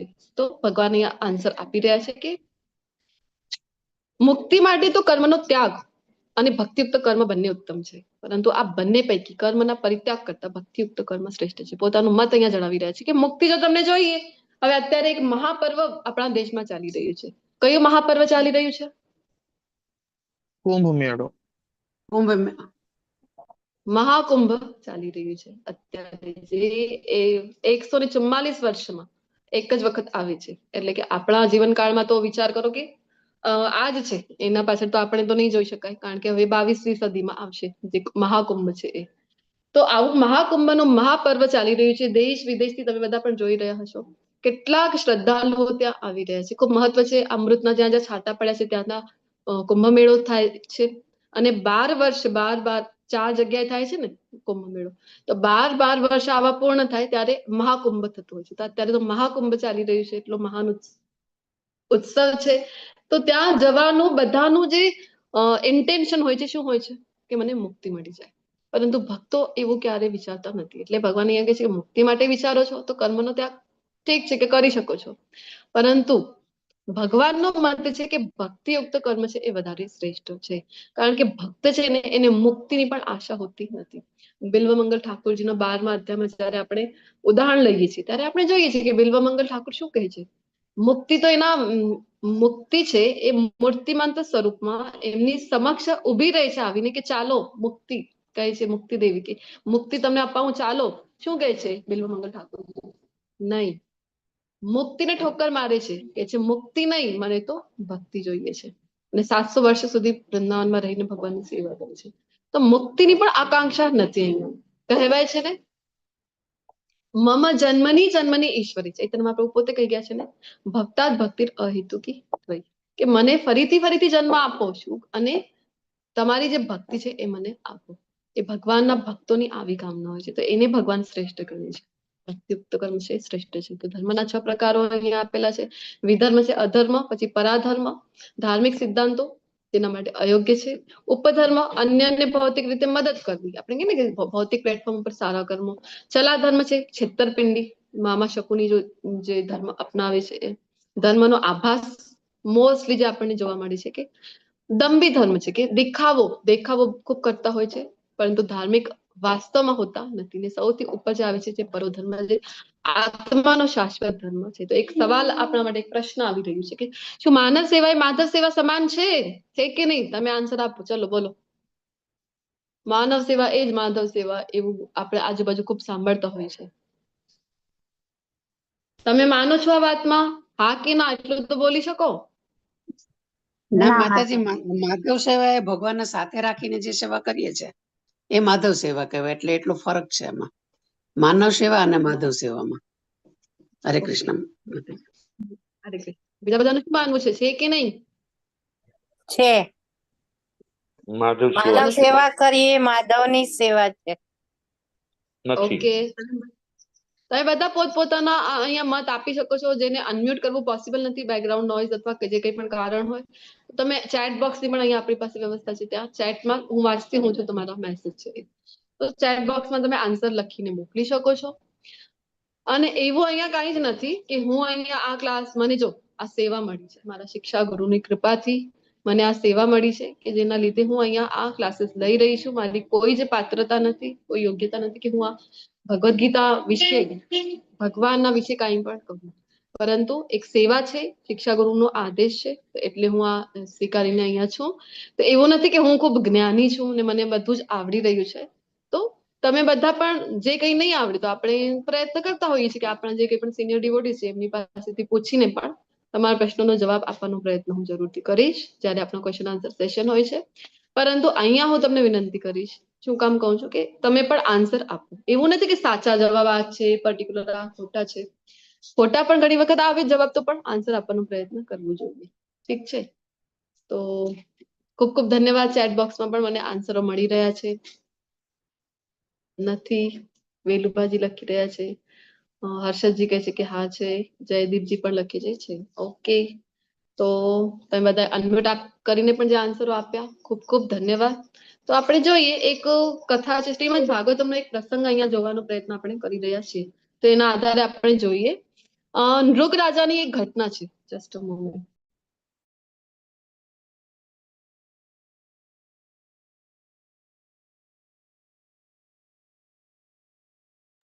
હરે કૃષ્ણ. નૃગ રાજાની એક ઘટના છે. નૃગ રાજા જે ખૂબ જ વૈભવશાળી હતા, ખૂબ મોટું સામ્રાજ્ય હતું એમનું, અને ખૂબ દાન કરતા હતા. શું કામ? તો એના પાછળ એમની એક આકાંક્ષા હતી કે આ જન્મમાં તો ખૂબ કૃપા છે ભગવાનની કે મારી પાસે આટલું બધું ઐશ્વર્ય છે, બધું મારી પાસે છે, પરંતુ નેક્સ્ટ બર્થ જ્યારે મળશે, જ્યારે મારું આગલું જે જન્મ છે એ થશે, ત્યારે શું થશે? આ બધું વૈભવ મારી પાસે હશે કે નહીં? તો એમને મનમાં ચિંતા થાય છે. તો એના કારણે આ ઈચ્છા હતી કે જે નેક્સ્ટ બર્થ છે ત્યાં પણ મને આ બધું જ જે ઐશ્વર્ય છે એ મળી રહે. આ ભાવ સાથે દાન કરે છે. તો રોજની લાખ ગાયો છે એ દાન કરતા. રોજનો એમનો નિયમ હતો કે સ્નાન ને પરવારી લે અને પછી ગૌશાળામાં જઈ બ્રાહ્મણોને રોજ દાન આપતા હતા. ગાયો પણ કેવી, એવું નહીં કે સાધારણ ગાયોને દાન આપી છે. તો ગાયોના જે શિંગડા છે, સોનાથી મઢેલા શિંગડા હોય, રેશમી વસ્ત્રોથી શણગારેલી છે, સ્વર્ણ આભૂષણ છે, ચાંદીની પગની ખરી છે, આવી ગાયોનું દાન રોજ કરતા હતા. એનો નિયમ હતો. એક દિવસ શું થાય છે કે જયારે દાન આપે છે ને એક બ્રાહ્મણને, તે બ્રાહ્મણ પોતાની ગાયો લઈને ઘરે જતું હોય છે. પછી એને થાય છે કે એક ગાય મારી ક્યાં ગઈ? જોઈ છે તો એક ગાય જતી એને દેખાય છે. તો એ પાછું શોધતા જાય છે કે એક ગાય કેમ ઓછી લાગે છે, એ તો મેં જોઈ પણ સાઈડથી જઈ રહી હતી. તો બધાને પૂછતો જાય છે. એ સમયે સીસીટીવી નહોતા, તો બધાને પૂછે છે કે આવી એક ગાય અહીંયાથી આ માર્ગથી જતા તમે જોઈ છે? તો બધા એમને જે રસ્તો બતાવે છે એ મુજબ જતા એ તો ફરીથી ગૌશાળા પહોંચી જાય છે. ગૌશાળા પહોંચે ત્યારે તો બીજો દિવસ થઈ જાય છે. બીજા દિવસે જે રાજાનો દાનનો જે નિયમ છે, તો ફરીથી 1 લાખ ગાયોનું દાન આપી રહ્યા હતા બીજા બ્રાહ્મણને, અને સંકલ્પ લઈ રહ્યા હતા. ત્યારે પહોંચે છે ને કહે છે કે આ જે તમે દાન આપી રહ્યા છો, આ જે ગાય છે ને આ તો મારી છે, તમે મને જે દાનમાં આપી હતી, એક ગાય ત્યાંથી છૂટી પડીને અહીંયા એક ગૌશાળામાં જઈને મિક્સ થઈ ગઈ હતી, ને ફરીથી બીજા બ્રાહ્મણની દાનમાં એ અપાઈ રહી હતી રાજા દ્વારા, આપી દીધી હતી રાજાએ. તો પછી પેલો બ્રાહ્મણ કહે છે કે મને મારી ગાય જોઈએ છે. તો રાજા કહે છે એ તો હવે મેં દાનમાં આપી દીધી, તમને બીજી ખપે તો 1 લાખ હું આપી દઉં. તો બ્રાહ્મણ કહે છે હું થોડી ના લાલચી છું, મને તો એ જ ગાય જોઈએ. અને થોડોક આવો જે પ્રસંગ થાય છે એનાથી રાજાનું મન ખિન્ન થઈ જાય છે. શું કામ? કારણ કે શાસ્ત્રો કહે છે બ્રાહ્મણને અપાયેલું દાન પાછો ક્યારે પણ લેવાય નહીં. અપરાધ છે ખૂબ મોટો. એના માટે નરકની ઘણા સમય સુધી યાતનાઓ આપણને ભોગવી પડી શકે છે. તો આ જયારે ઘટના બનીને તો રાજાના મનમાં એક રહી ગયું હતું કે ના, મારાથી તો ભૂલ થઈ છે, ભૂલ થઈ છે, ને ખિન્ન હતું એમનું જે મન છે. પછી કાલાંતરે એવું થયું, થોડાક સમય પાછળ જયારે એમનું મૃત્યુ થઈ ગયું, અને મૃત્યુની પાછળ જયારે યમરાજાને સમક્ષ એ હતા, હાજર હતા, તો યમરાજા એમને કહે છે કે રાજા, તમે તો ખૂબ સારા સારા પુણ્ય કર્મો કર્યા છે, તમને તો અનેક વર્ષો સુધી છે કે સ્વર્ગમાં જે બધા સુખ છે એ બધું ભોગવવા તમને મળી શકે. પણ આવું જયારે કહે છે તો રાજાને મનમાં કહે છે કે હા, પણ એટલે કે એ જે બ્રાહ્મણ સાથે વાળી જે ઘટના થઈ હતી, એક ભૂલ તો થઈ છે મારાથી. તો કે છે હા, પણ તમારાથી જે ભૂલ થઈ છે ને એના લીધે તમારે અનેક વર્ષો સુધી ગરોળીના રૂપમાં અવતાર લેવું રહેશે. તો તમને નહીં, તમે સારા કર્મો કર્યા છે, તમારી પાસે ચોઈસ છે. ચલો, તમે પસંદ કરી શકો છો, ચોઈસ કરી શકો છો કે પહેલા કયું તમને જોઈએ છે. પહેલા તમારે સ્વર્ગનું સુખ જોઈએ છે કે પહેલા જે ગરોળીના રૂપમાં તમને અવતાર જોઈએ છે? કયું તમે ચોઈસ કરી શકો છો અહીંયા. તો પછી નૃગ રાજા છે ને એ ડિસાઈડ કરે છે કે ઠીક છે, યાતના ભોગવવી જ છે, કર્મ મારાથી થયું પણ છે, તો કહે છે કે હું ગરોળીના રૂપમાં જે છે મારી સજા છે એ મને પહેલા આપી દો. અને પછી અહીંયા આપણને જોવા મળી રહ્યું છે કે ગરોળીના મોટી એવી ગરોળી બની જાય છે નૃગ રાજા, અને એક કુવામાં રહે છે. હવે એક વખતની ઘટના છે કે ભગવાન કૃષ્ણ જયારે ધરાતલ ઉપર હતા ત્યારની ઘટના છે. પોતાના પુત્ર પૌત્ર સાથે જાય છે, એ એમને ફરાવવા માટે લઈ જાય છે. અત્યારે જેમ આપણે આપણા બાળકોને પિકનિક માટે લઈ જઈએ એવી રીતે ભગવાન લઈ ગયા હતા. ને લઈ ગયા તો ચાલતા ચાલતા એમના જે પુત્રો હતા તો એમને તરસ લાગી તો એ કહે છે કે પાણી શોધવા માટે અહીંયા ત્યાં જતા હોય છે. શું કામ? તો એ જમાનો બિસ્લેરીનો નહોતો કે બંધ બોટલમાં પાણી મળી રહે છે. તો પાણીનો તો ખૂબ નિર્મળ જે છે સ્ત્રોતો બધી જગ્યાએ અવેલેબલ હતા ઇઝીલી. તો કુવો છે, નદી છે, તળાવ છે, ત્યાંથી પાણી પીતા હતા. તો શોધે છે આજુબાજુ કોઈ પાણીનો સ્ત્રોત છે કે નહીં. તો એમનો પુત્ર જયારે જાય છે, એક કુવો એમની દ્રષ્ટિએ પડે છે, તો કહે છે કે ચલો ત્યાંથી જો પાણી લઈ આવું. તો કુવા પાસે જયારે જાય છે તો જોઈ છે આમ અંદર નમીને તો મોટી એવી ગરોળી એમને જોવા મળે છે. તો મોટી એવી ગરોળી જોઈને એમને મનમાં છે એ કરુણા ઉત્પન્ન થાય છે, દયા થાય છે. શું કામ? કારણ કે ભગવાનના જે પુત્ર છે એ કોઈ સાધારણ વ્યક્તિ થોડી બનીને આવે છે. જે દેવી દેવતાઓ છે, જે ભગવાનના મહાન ભક્તો છે, એ જ ભગવાનના પુત્ર તરીકે ધરાતલ ઉપર આવે છે. એમના મનમાં સ્વાભાવિક છે કે ભગવાનના ભક્તોમાં કરુણા હોય. એ જયારે જોઈ છે તો એમને થાય છે કે હું એની મદદ કરીને એને બહાર કાઢું. તો લતા વગેરે લઈ આવે છે, કાઢવાનો ખૂબ પ્રયત્ન કરે છે, પરંતુ થતું નથી એમનાથી. તો પછી પોતાના પિતા પાસે જાય છે કે પિતાશ્રી, આ જો તો કુવામાં આટલી મોટી ગરોળી છે, તમે કઈક મદદ કરો ને. અને ભગવાને લઈ આવે છે. અને પછી ભગવાન જયારે આવીને જોઈ છે, તો અહીંયા આપણે જોઈ રહ્યા છીએ પિક્ચરમાં, તો ભગવાન આમ લાંબુ હાથ કરે છે અને જેમ સ્પર્શ કરે છે ને ગરોળીને, તો તરત જ નૃગ રાજાના રૂપમાં એ પરિવર્તિત થઈ જાય છે. તો ભગવાન પૂછે છે એમને આવું કેમ બન્યું? તો નૃગ રાજા કે છે ભગવાન, તમે તો અંતર્યામી છો, છતાં તમે પૂછી રહ્યા છો તો હું જણાવું છું કે પહેલાની જે ઘટના હતી કીધું કે આવું હું રાજા હતો આટલો મોટો, આટલા મેં દાન કર્યા હતા, પરંતુ એક ભૂલ થઈ ગઈ મારાથી, જેના લીધે ગરોળીના રૂપમાં મને જન્મ મળ્યો. અને પછી ભગવાન કહે છે તો અત્યારે તમને મુક્તિ મળી છે મારા હતી? તો કહે છે હા, આની પાછળ પણ એક ઘટના છે. મારા રાજ્યમાં એક વખત ને અમુક બ્રાહ્મણો આવ્યા હતા અને એમણે કીધું હતું કે અમે તો રાધા કૃષ્ણના મંદિર બનાવી રહ્યા છે, લક્ષ્મીનારાયણના મંદિર બનાવી રહ્યા છે, તો એના માટે તમે દાન આપો. તમે દાન આપેલું અને અમુક પ્રતો ભાગવતમની એમને જોઈતી હતી. ત્યારે તો પ્રિન્ટિંગ પ્રેસ નહોતી, કારણ કે આ જે ઘટના છે ક્યારની છે? તો પ્રભુ શ્રી રામના જે પૂર્વજ છે, પ્રભુ શ્રી રામની જયારે વાલ્મીકી રામાયણમાં પણ આનું આ જે ઘટના છે ને એનો ઉલ્લેખ આપણને જોવા મળે છે. પ્રભુ શ્રી રામ કહે છે કે આ ગરોળીનો ઉદ્ધાર હું કરવાનો છું, પરંતુ અત્યારે નહીં, કૃષ્ણ રૂપમાં જયારે આવી છે. વિચાર કરો કેટલો મોટો ગાળો છે. એક યુગ જેટલો ગાળા દરમિયાન એમને ગરોળી બનીને રહેવું પડે છે. શું કામ? કારણ કે ફળદાયી પ્રવૃત્તિ છે આવી રીતે આપણને ફસાવી દે છે. તો પછી ત્યારે એ કહે છે કે એ સમયે મેં પ્રતો જોઈતી હતી ભાગવતમની. તો પ્રતો તો એમના જે મંત્રીઓને કહી ને અમુક પ્રતો બનાવ હાથેથી લખતા હતા ને એ સમયે. તો હાથથી લખીને અમુક પ્રતો બનાવીને શ્રીમદ ભાગવતમની આપી હતી. તો એ સમયની આ જે પુણ્ય કર્મ થયા હતા એમની પાસેથી કહીએ ને કે અકર્મ, તો એના લીધે એ બ્રાહ્મણોએ એમને આશીર્વાદ આપ્યા હતા કે એક દિવસ તમને ભગવાનના દર્શન થશે. તો આના જ કારણે ભગવાનના હાથથી એમનું છે અહીંયા ઉદ્ધાર થયું છે. તો આ ઘટના શું કામ અહીંયા લીધી છે શ્રીમદ ભાગવતમનો પ્રસંગો? કારણ કે ફળદાયી પ્રવૃત્તિ છે આપણને ફસાવી છે, અને માનવ સેવા એ માધવ સેવા નથી. જો માનવ સેવા કરીએ જુદી વાત થઈ ગઈ, કરવી જોઈએ એવું નથી કહેતી હું કે નથી કરવાની. જો ભક્ત તમે જો પોતાને ભક્ત માનો છો, ભક્ત એકચ્યુઅલી ખૂબ મોટી પદવી છે, પરંતુ જો આપણે માનીએ કે ના હું તો મારા ભગવાનનો ભક્ત છું, તો ભક્તોમાં સૌથી પહેલું જે ગુણ છે એ હોય છે કરુણા. કોઈની તકલીફમાં જોઈને ભક્તો તો એની કરુણા આવવી જોઈએ.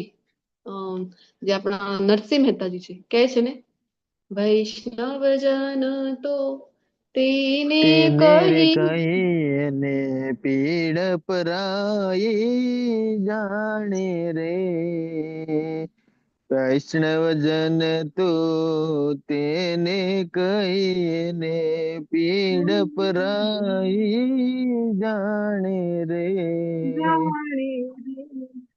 બીજાની પીડા ને પોતાની પીડા સમજીને, ઇંગ્લિશમાં 2 વર્ડ્સ હોય છે, એક સિમ્પથી એક એમ્પથી. સિમ્પથી એટલે કે સહાનુભૂતિ. તમે કોઈની તકલીફમાં જોયું તો તમને થઈ કે સહાનુભૂતિ થઈ કે અરે કેવું ખોટું થયું એની સાથે, આ સહાનુભૂતિ સિમ્પથી થઈ. બીજું હોય છે એમ્પથી, એટલે કે બીજાને કઈક તકલીફ થઈ રહી છે તો એ જગ્યા ઉપર પોતાને રાખીને જોવાનું કે ના હું આ જગ્યા ઉપર હોત તો મને કેટલી તકલીફ થાત, મને કેટલી પીડા થાત. તો આવી રીતે જયારે એને મદદ કરવાની પ્રવૃત્તિ થાય તો એ થઈ ગયું એમ્પથી. તો ભગવાનના ભક્તોમાં આ ગુણ હોય છે. તો જરૂરી છે કોઈને પણ જોઈને, કોઈ પણ જીવ માત્ર હોય એવું નહીં કે મનુષ્ય, બધા જ જીવ માત્ર પ્રત્યે ભગવાનના ભક્તોમાં કરુણા હોય છે. પરંતુ પીડ પરાઈ અહીંયા આપણે વાત કરી રહ્યા છીએ, તો કઈ પીડા? સૌથી મોટી આપણી પાસે પીડા એ છે કે આપણે આ ભવસાગરમાં ડૂબાયેલા છીએ. તો ભગવાનના ભક્તો અવશ્ય પ્રયત્ન કરે છે કે એમની પાસે જે જ્ઞાન છે એ બીજાને આપે, જેનાથી એ જ્ઞાન દ્વારા એ પણ આ ભવસાગરથી છૂટી જાય. તો માનવ સેવા અને માધવ સેવાની વાત કરી રહ્યા છીએ. તો માનવ સેવા એ માધવ સેવા નથી, જરૂરી છે કરવી જોઈએ, પરંતુ કેવી રીતે કરવાની? તો આપણે જો આપણી પાસે પુણ્યનું અને પાપનું જ્યાં સુધી પણ બેલેન્સ છે ત્યાં સુધી ભગવત ધામની પ્રાપ્તિ થવાની નથી. આજે દુર્ગ આપણે જોયું, ભૌતિક જગતનું દુર્ગ, દુર્ગા દેવી, શિવજી, એ આપણને ક્યારે પણ ભૌતિક જગતથી ઉપર નહીં જવા દે જ્યાં સુધી બેલેન્સ છે. તો ક્યારે આપણે ભગવત ધામમાં જઈ શકાય?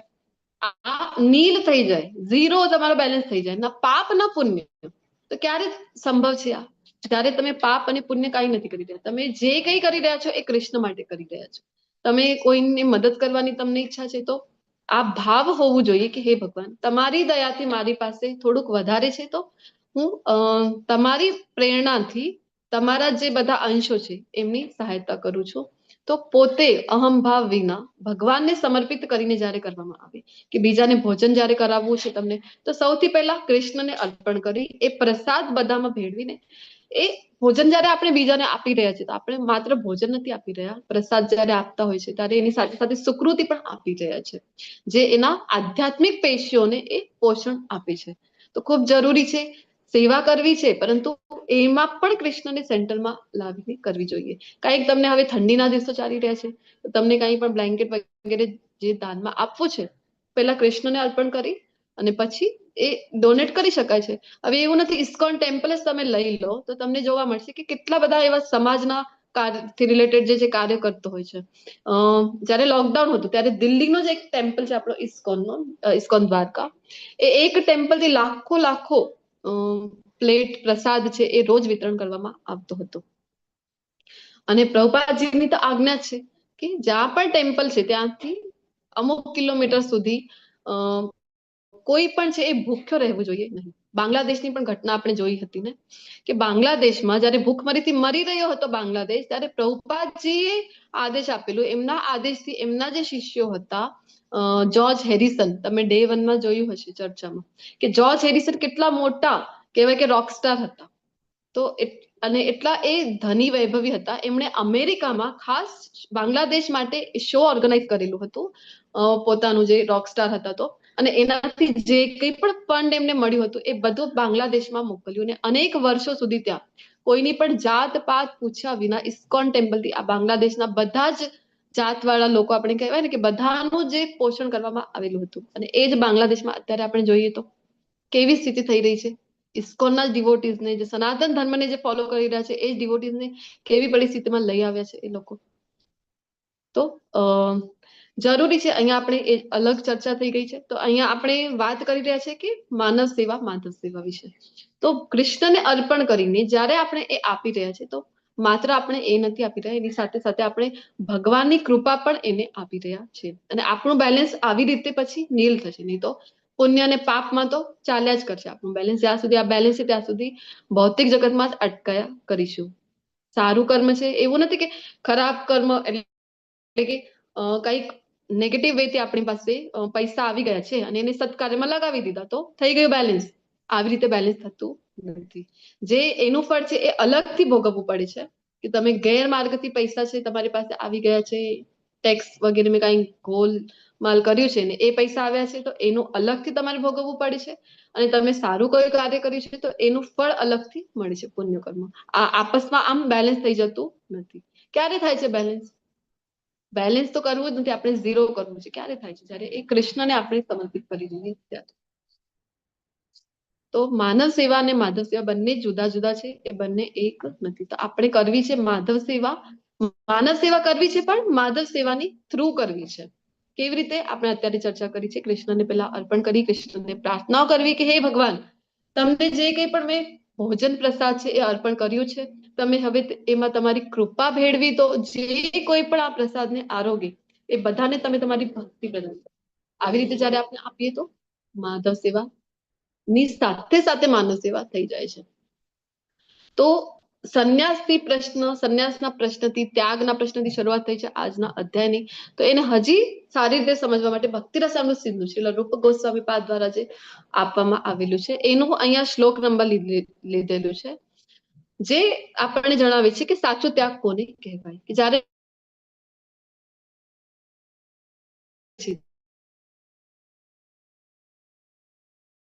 માતાજી અવાજ કપાય છે. હરે કૃષ્ણ. Am I audible? હરે હરે કૃષ્ણ. કૃષ્ણ. હરે હા કૃષ્ણ. માતાજી આવે છે. હવે આવે હરે છે. કૃષ્ણ. હવે આવે છે. ઓકે. તો જે કંઈ પણ કૃષ્ણને લગતી, એટલે કૃષ્ણ ભાવનામૃતને આગળ વધારવા માટે, પ્રચાર કરવા માટે જે વસ્તુઓ જરૂરી છે એનો ત્યાગ કરીને બેસી ગયા છે કે ના મેં તો સંન્યાસ લીધું છે. તો આ ત્યાગ કેવું કહેવાય? પલકું, એટલે કે અપૂર્ણ છે, દેખાવા વાળું છે. તો પછી વાસ્તવિક ત્યાગ કોને કહેવાય? તો વાસ્તવિક ત્યાગ એ જ છે કે આપણી પાસે જે કંઈ છે એને આપણે કૃષ્ણ ભાવનામૃતના પ્રચારમાં લગાવી દઈએ, ભગવાન કૃષ્ણની સેવામાં લગાવી દઈએ. તો આ થઈ ગયું સાચું ત્યાગ. આપણી પાસે મોબાઈલ છે, ત્રીજા અધ્યાયમાં ચર્ચા થઈ ગઈ છે. મોબાઈલ છે તો હવે આજનો જે જમાનો છે એમાં આપણને કોઈ કહે કે મોબાઈલ છોડી દો, મોબાઈલ છોડી દો. પોસિબલ છે આપણી માટે મોબાઈલ છોડીને રહેવું? છે? આપણે તો ઊંઘમાંથી ઉઠીએ તો સૌથી પહેલા કોના દર્શન કરીએ? આપણે તો એક પ્રાર્થના હોય છે ને, પ્રાર્થના બોલીને ઉઠતા હોય પહેલાના લોકો, કરાગ્રે વસ્તે લક્ષ્મી, કરમૂલ્યે સરસ્વતી, કર મધ્યે તુ ગોવિંદમ, પ્રભાતે કર દર્શનમ. આપણે શું કરીએ છીએ?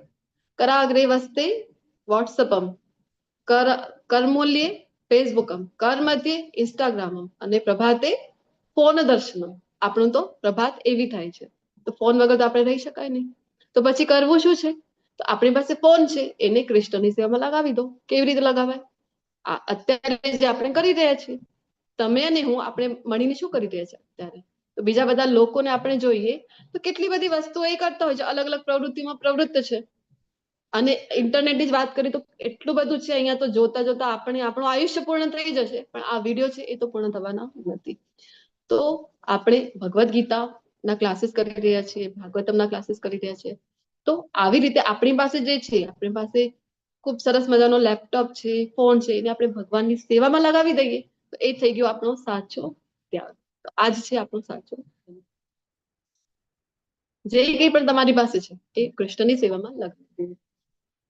જે મનુષ્ય ન તો કર્મફળનો તિરસ્કાર કરે છે અને ન કર્મફળની ઈચ્છા રાખે છે, તેને નિત્ય સંન્યાસી જાણવો જોઈએ. કર્મફળનો તિરસ્કાર નથી કરતો અને ઈચ્છા નથી કરતો કે મને આ બદલામાં મળી જાય. હે મહાબાહુ અર્જુન, આવો મનુષ્ય સર્વ દ્વંદ્વોથી રહિત થઈને ભૌતિક બંધનને સહજમાં પાર કરીને સંપૂર્ણપણે મુક્ત થઈ જાય છે. ભગવત ભક્તિમાં જોડાયા વિના કેવળ સમગ્ર કર્મોનો ત્યાગ પરિત્યાગ કરવા માત્રથી કોઈ મનુષ્ય સુખી થઈ શકતો નથી. તો ખૂબ જરૂરી છે કે ભક્તિમાં પોતાને જોડાવવું. ભગવાન સાથે અટેચમેન્ટ નથી, ભગવાન કૃષ્ણ સાથે આસક્તિ નથી અને અહીંયા વિરક્તિ લઈ લીધી તો કોઈ મિનિંગ એનો રહેતો નથી. આવો જે ત્યાગ છે કષ્ટદાયી ત્યાગ છે. બીજા સંપ્રદાય કોઈ સંપ્રદાય વિશે અહીંયા ચર્ચા આપણે કરવી નથી, લેવલ 1 નો ક્લાસ છે. પરંતુ આપણે જોતા હોઈએ છીએ કે કેટલો બધો પોતાના શરીરને કષ્ટ આપીને આવી રીતે ત્યાગ કરતા હોય છે. શું લાભ છે એનો? કોઈ લાભ નથી. કૃષ્ણ સાથે જયારે આસક્તિ છે ત્યારે આ વિરક્તિ તમે લો છો તો એ સાચી વિરક્તિ કહેવાય. પરંતુ ભક્તિમય સેવામાં પરવાયેલો વિચારશીલ મનુષ્ય પરમેશ્વરને તરત જ પ્રાપ્ત કરે છે.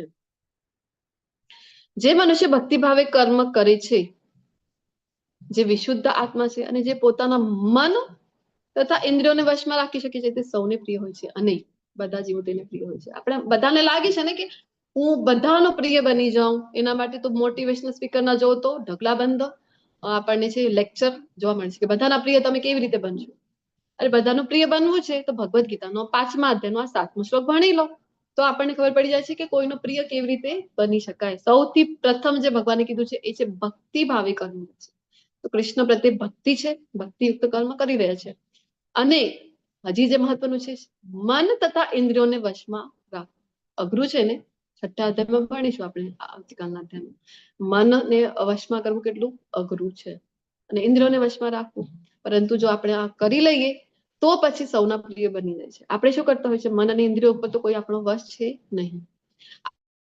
આપણે તો કોઈ કઈ કહી દીધું તો તરત જ આપણો તો પારો 7મા આસમાન ઉપર ચઢી જાય છે અને તરત જ આપણે તો વસ્તુઓ ફેંકી દઈએ ને, આ છે તારી મિત્રતા, બસ આ જ હતું, છોડી દીધું મારો સાથ, આવું બોલી દીધું મને, એટલામાં જ આપણા તો બધા જ રિલેશન પૂરા થઈ જાય છે. શું કામ આવું થયું? તો ઇન્દ્રિય વશમાં નહોતી, તરત જ ગુસ્સો આવી ગયો છે અહીંયા.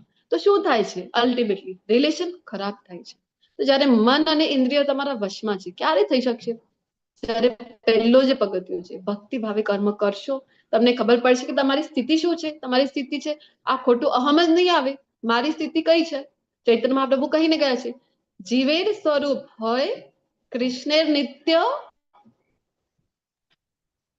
દાસ. ખાલી જગ્યા પૂરી કરો. દાસ. કૃષ્ણ નિત્ય કૃષ્ણ દાસ. દાસ.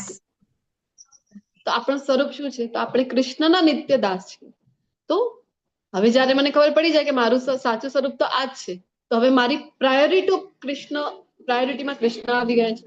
તો હવે હું ઉઠું ત્યારથી મારી પ્રાયોરિટીમાં કૃષ્ણ છે. તો ના, મારે મંગળા આરતી કરવી છે, મારે જપ કરવા છે મારા, પછી મારે સરસ મજાનો ભોજન પ્રસાદ બનાવીને કૃષ્ણને અર્પણ કરવું છે, બધા મારા ફેમિલી મેમ્બરને પ્રસાદ આપવું છે, ઘર સાફ રાખવું છે. શું કામ? કારણ કે આ કૃષ્ણનું ઘર છે. તો આવી રીતે મારી પ્રવૃત્તિઓ જ પછી કૃષ્ણમય બની જશે. જ્યારે એક જ વાત સમજ આવી ગઈ કે મારું સાચું સ્વરૂપ કયું છે, તો ખોટું અહમ પછી ધીરે ધીરે ઓછું થઈ જાય છે. એવું હું નથી કહેતી કે અત્યારે આ જગ્યા ઉપર બેસીને અગર હું કઈ પ્રવચન રૂપમાં તમને આપી રહી છું એટલે કે હું બધા જ ગુણો મારી અંદર આવી ગયા છે. પરંતુ આ એક પ્રોસિજર છે. જ્યારે આપણે આ ભક્તિ સાધના ભક્તિમાં છીએ તો એક પ્રોસિજરમાં તો આપણે આવી ગયા છીએ. જ્યાં કૃષ્ણ પોતે કહે છે ને કે આ વોશિંગની પ્રોસિજર છે. તો ધીરે ધીરે ધીરે ધીરે છે આપણે જે છે એ સારા સતમાર્ગ ઉપર આવી રહ્યા છે. તો એક એક એક એક અવગુણને આપણે પાછળ છોડતા જઈ રહ્યા છે. અને અહીંયા બેસીને જે કંઈ પણ કહી રહી છું તો સૌથી પહેલા તમને બધાને જણાવી દઉં કે પહેલા તો મારા માટે છે, મને લાગુ થાય છે, મારી હેમરિંગ પહેલા થાય અને પછી એ તમારા ઉપર તમને હું કહી રહી છું. તો આ ક્લાસ લેવાના પાછળ પણ મેઇન ઇન્ટેન્શન એ છે કે મારું જે છે હેમરિંગ થાય ને કહેવા વાળું જે વ્યક્તિ છે. હવે તમારા અહીંયા કેટલા લોકો છે અહીંયા જોઈન થયેલા? 24. તો 24 માંથી કેટલા લોકો સાંભળી રહ્યા છે, કેટલા લોકો એને ફોલો કરશે? માત્ર સાંભળવાથી તો કોઈ પરિવર્તન લાઈફમાં આવવાનું નથી. તમને અત્યારે જ કહી દઉં છું. તમે લેવલ 1 નો અત્યારે ક્લાસમાં જોઈન થયા છો તો એક વાર થાઓ કે 10 વાર થાઓ, 10 વાર લેવલ 1 તમે કરી લો, તમારા લાઈફમાં તમને થશે કે આટલા વખત ક્લાસીસ કર્યા, અમારા લાઈફમાં કઈ પરિવર્તન કેમ ના આવ્યું? કારણ કે આ પ્રેક્ટિકલ વિષય છે. જ્યારે તમે અમલમાં લઈ આવશો, 3જો અધ્યાય ભણી ગયા છો, ત્યાં આપણે ભણ્યા છીએ કે ભગવાનને ભોગ લગાવીને પ્રસાદ લેવાનો છે. તો હું તમને લેવલ 1 નો ક્લાસ છે તો અત્યારે એવું નથી કહેતી કે ફૂલ પ્લેટ તમે તમારી આદત નથી ને તમે આ અર્પણ કરીને જ તમે ખાઓ. પરંતુ એક વાત હું કહીશ, જલ આપણે કૃષ્ણને અર્પણ કરી શકાય કે નહીં? આટલું તો શરૂઆત કરી શકાય ને કે આપણે જલ છે એ કૃષ્ણને તુલસી દલ સરસ મજાનું નાખીને કૃષ્ણને અર્પણ કરી. બીજો અવાજ બ્રેક મારે છે મેડમ. માતાજી અવાજ માતાજી. હા. હરે કૃષ્ણ હરે કૃષ્ણ કૃષ્ણ કૃષ્ણ હરે હરે હરે રામ રામ રામ હરે હરે. એમ આઈ ઓડિબલ? માતાજી અવાજ આવે છે અવાજ? આવે છે હવે આવ્યો થોડો. આવે છે. તો જલ તો આપણે અર્પણ કરી શકાય ને કૃષ્ણને. તો એ કૃષ્ણને જલ અર્પણ કરેલું માટલામાં મિક્સ કરી દો તો દિવસભર પછી તમે એ જ જલ પી રહ્યા છો જે કૃષ્ણનો પ્રસાદ છે. આટલું તો કરી શકાય ને પરિવર્તન. ઠીક છે કે તમે પ્રસાદ આમ જોવા જઈએ તો ફૂલ પ્લેટ જે થાળી છે એ કૃષ્ણને અર્પણ કરવી જોઈએ, પરંતુ ધીરે ધીરે આપણે જઈશું. એવું નથી કે એકવાર ક્લાસ કરે તો બધું જ પરિવર્તન આવી જશે. ધીરે ધીરે જેમ જેમ ભક્તિમય સેવામાં ઉન્નત થશો, એક એક વસ્તુ આપણે ઇમ્પ્લિમેન્ટ કરીશું ત્યારે પરિવર્તન આપણને પણ જોવા મળશે. તો આટલું તો કરી શકાય છે કે જલ કૃષ્ણને અર્પણ કરો, માળા કરો. ગઈકાલે 4થો અધ્યાય થયો છે. તો જપ સાથે મળીને આપણે કરતા હોય છે. એક માળા જપ તો ઓબ્વિયસલી કરી શકાય. અને ઠીક છે કે ઘણા લોકોને થાય કે ના અહીંયા તમે કરાવો ત્યારે જ થાય છે, પરંતુ મારી મિનિટ મારાથી એક માળા પણ નહીં થાય. તો હું તમને એવું કહું છું કે જે કઈ પ્રવૃત્તિ કરી રહ્યા છો, ધારો કે પ્રભુજી છે તો કામ ઉપર ઘરથી ક્યાંક તો જતા હશો ને, તો રસ્તામાં તમે મંત્ર બોલતા બોલતા જાઓ. કારણ કે ચૈતન્ય મહાપ્રભુની કૃપાથી આ જે મંત્ર આપણે બોલીએ છીએ હરે કૃષ્ણ મંત્ર, એના ઉપર કોઈ વૈદિક નિયમો લાગુ પડતા નથી. તો મંત્ર જાપ કરતા કરતા જાઓ તમે ઓફિસે, વર્ક પ્લેસ ઉપર. અથવા ગૃહિણીઓ છે એમની માટે તો કેટલો બેસ્ટ છે કે ગ્રહ કાર્ય કરતા કરતા આપણે સતત આ જપ છે એ કરતા કરી શકાય છે. તો આવી રીતે તો કરી શકાય કે નહીં? તો જ્યારે આપણે અમલ કરીશું ત્યારે જ આપણને પરિવર્તન જોવા મળશે. તો ઇન્દ્રિયો પણ ધીરે ધીરે જે અહીંયા વાત થઈ રહી છે ને કે મન અને ઇન્દ્રિયોને વશમાં તો ક્યારે થશે? જેમ જેમ જપ કરીશું, ભક્તિમય પ્રવૃત્તિઓ કરીશું ને આપણે, તેમ તેમ આ બધું ઓટોમેટિક થઈ જશે. આ બધા તો બાય પ્રોડક્ટ જ છે એના. તો પછી બધાના પ્રિય બની જાઓ છો. અને સૌ તમે જ્યાં પણ જાઓ ને એક ઓરા હોય, આપણે કહીએ ને કે કોઈ વ્યક્તિને ઓરા હોય છે, તો બધા ઈચ્છે છે કે ના આપણી સાથે વાત કરી. કારણ કે આટલી સકારાત્મકતા આવી જાય જ્યારે આપણે સાધના ભક્તિમાં છીએ તો આપણા અંદર એટલી પોઝિટિવિટી આવી જાય છે. અને ઓટોમેટિકલી પ્રભુપાદજી જે મુજબનો આપણને દિનચર્યા આપી છે એ દિનચર્યા કરતા કરતા બીજું બધું કરવા માટે સમય જ રહેતું નથી કે ના હું આ બધું પંચાયતમાં પડું, ગોસિપમાં પડું. આવો કોઈ સમય જ આપણી પાસે રહેતો નથી. તો ઓટોમેટિક આપણી વાણી ને વર્તન છે ને એ બદલવા માંડે છે. તો લોકો પણ એ ઓબ્ઝર્વ કરે છે અને પોતે જ એ આકર્ષાઈ જાય છે આપણી પાસે. તો ઇન્દ્રિય અને મન તમારા વશમાં છે તો તમે સૌના પ્રિય બની શકો છો. એવો મનુષ્ય હંમેશા કાર્યરત રહેતો હોવા છતાં કદાપી લિપ્ત થતો. આપણે લાગે કે અમે પણ કાર્ય કરીએ છીએ દિવસભરમાં. આ સંન્યાસીઓ છે, જેમ આપણે અત્યારે આપણા ટેમ્પલ પ્રેસિડેન્ટનું ઉદાહરણ લીધું કે પરમ પૂજ્ય નામનિષ્ઠ પ્રભુજી, એ તો એમને બે જ કલાક સૂતા હોય છે, આખો દિવસ એ બિઝી છે. તો ફરક શું છે? અમે પણ કાર્ય કરીએ છીએ, એ પણ કાર્ય કરે છે. તો ફરક આ છે જે ભગવાન અહીંયા જણાવે છે. જે મનુષ્ય કર્મ પર પરમેશ્વરને સમર્પિત કરીને આસક્તિ રહિત થઈને પોતાનું કર્તવ્ય કર્મ કરે છે, તે જેમ કમળપત્ર છે, જળથી અસ્પૃશ્ય રહે છે, તેમ પાપ કર્મોથી અલિપ્ત રહે છે. તમે બધાએ કમળનું પુષ્પ જોયું હશે. કમળનું પુષ્પ કેવું હોય છે? તો કમળનું જે પાંદડું છે એના ઉપર ક્યારે પણ પાણી છે, કાદવમાં હોય છે ને કમળ, તો એ કાદવનું એક ટીપું પણ એની ઉપર રહી શકતો નથી. શું કામ? એના ઉપર એક કોટિંગ છે. કઈ કોટિંગ છે? વેક્સ કોટિંગ છે, જેના કારણે કોઈ પણ કાદવનું એક ટીપું પણ એની ઉપર રહી શકતો નથી. તો પદ્મ પત્રમ ઇવામ જે ભગવાન અહીંયા કહી રહ્યા છે. તો પદ્મપત્ર જેવી રીતે કીચડથી અસ્પૃશ્ય રહે છે, એવી જ રીતે એ મનુષ્ય, કયું મનુષ્ય? જે સતત ભક્તિયુક્ત કાર્ય કરી છે. તો એ મનુષ્ય સંસારમાં આપણને જોઈએ તો એની નિયત ફરજો એ પણ સવારથી રાત સુધી એ જ કાર્યો કરી રહ્યો છે જે બીજા વ્યક્તિઓ કરી રહ્યા છે. તો પણ એ ક્યારે પણ કર્મ ફળથી લિપ્ત થતું નથી. શું કામ? એ પણ કાદવમાં છે. આપણે બધા કાદવમાં છે એકચ્યુઅલી. કયું કાદવ છે અહીંયા? ભૌતિક જગતમાં આપણે બધા છીએ તો આ ભૌતિક જગત એક કાદવની સમાન જ છે. કોઈ વધારે સારું કહેવાય નહીં અહીંયા ભૌતિક જગતમાં જન્મ મળવું. તમે બધાએ મહાભારત જોઈ હશે તો ખ્યાલ હશે. કોઈને પણ જયારે શ્રાપ આપવામાં આવતું તો જાઓ મૃત્યુલોકમાં તમારો જન્મ થશે એવું કહેવામાં આવે છે ને, મૃત્યુલોક છે આ. તો અહીંયા જન્મ મળવું એ કાદવની સમાન છે. આ કાદવથી આપણે અસ્પૃશ્ય રહીએ છીએ, કર્મ પરથી અસ્પૃશ્ય રહીએ છીએ.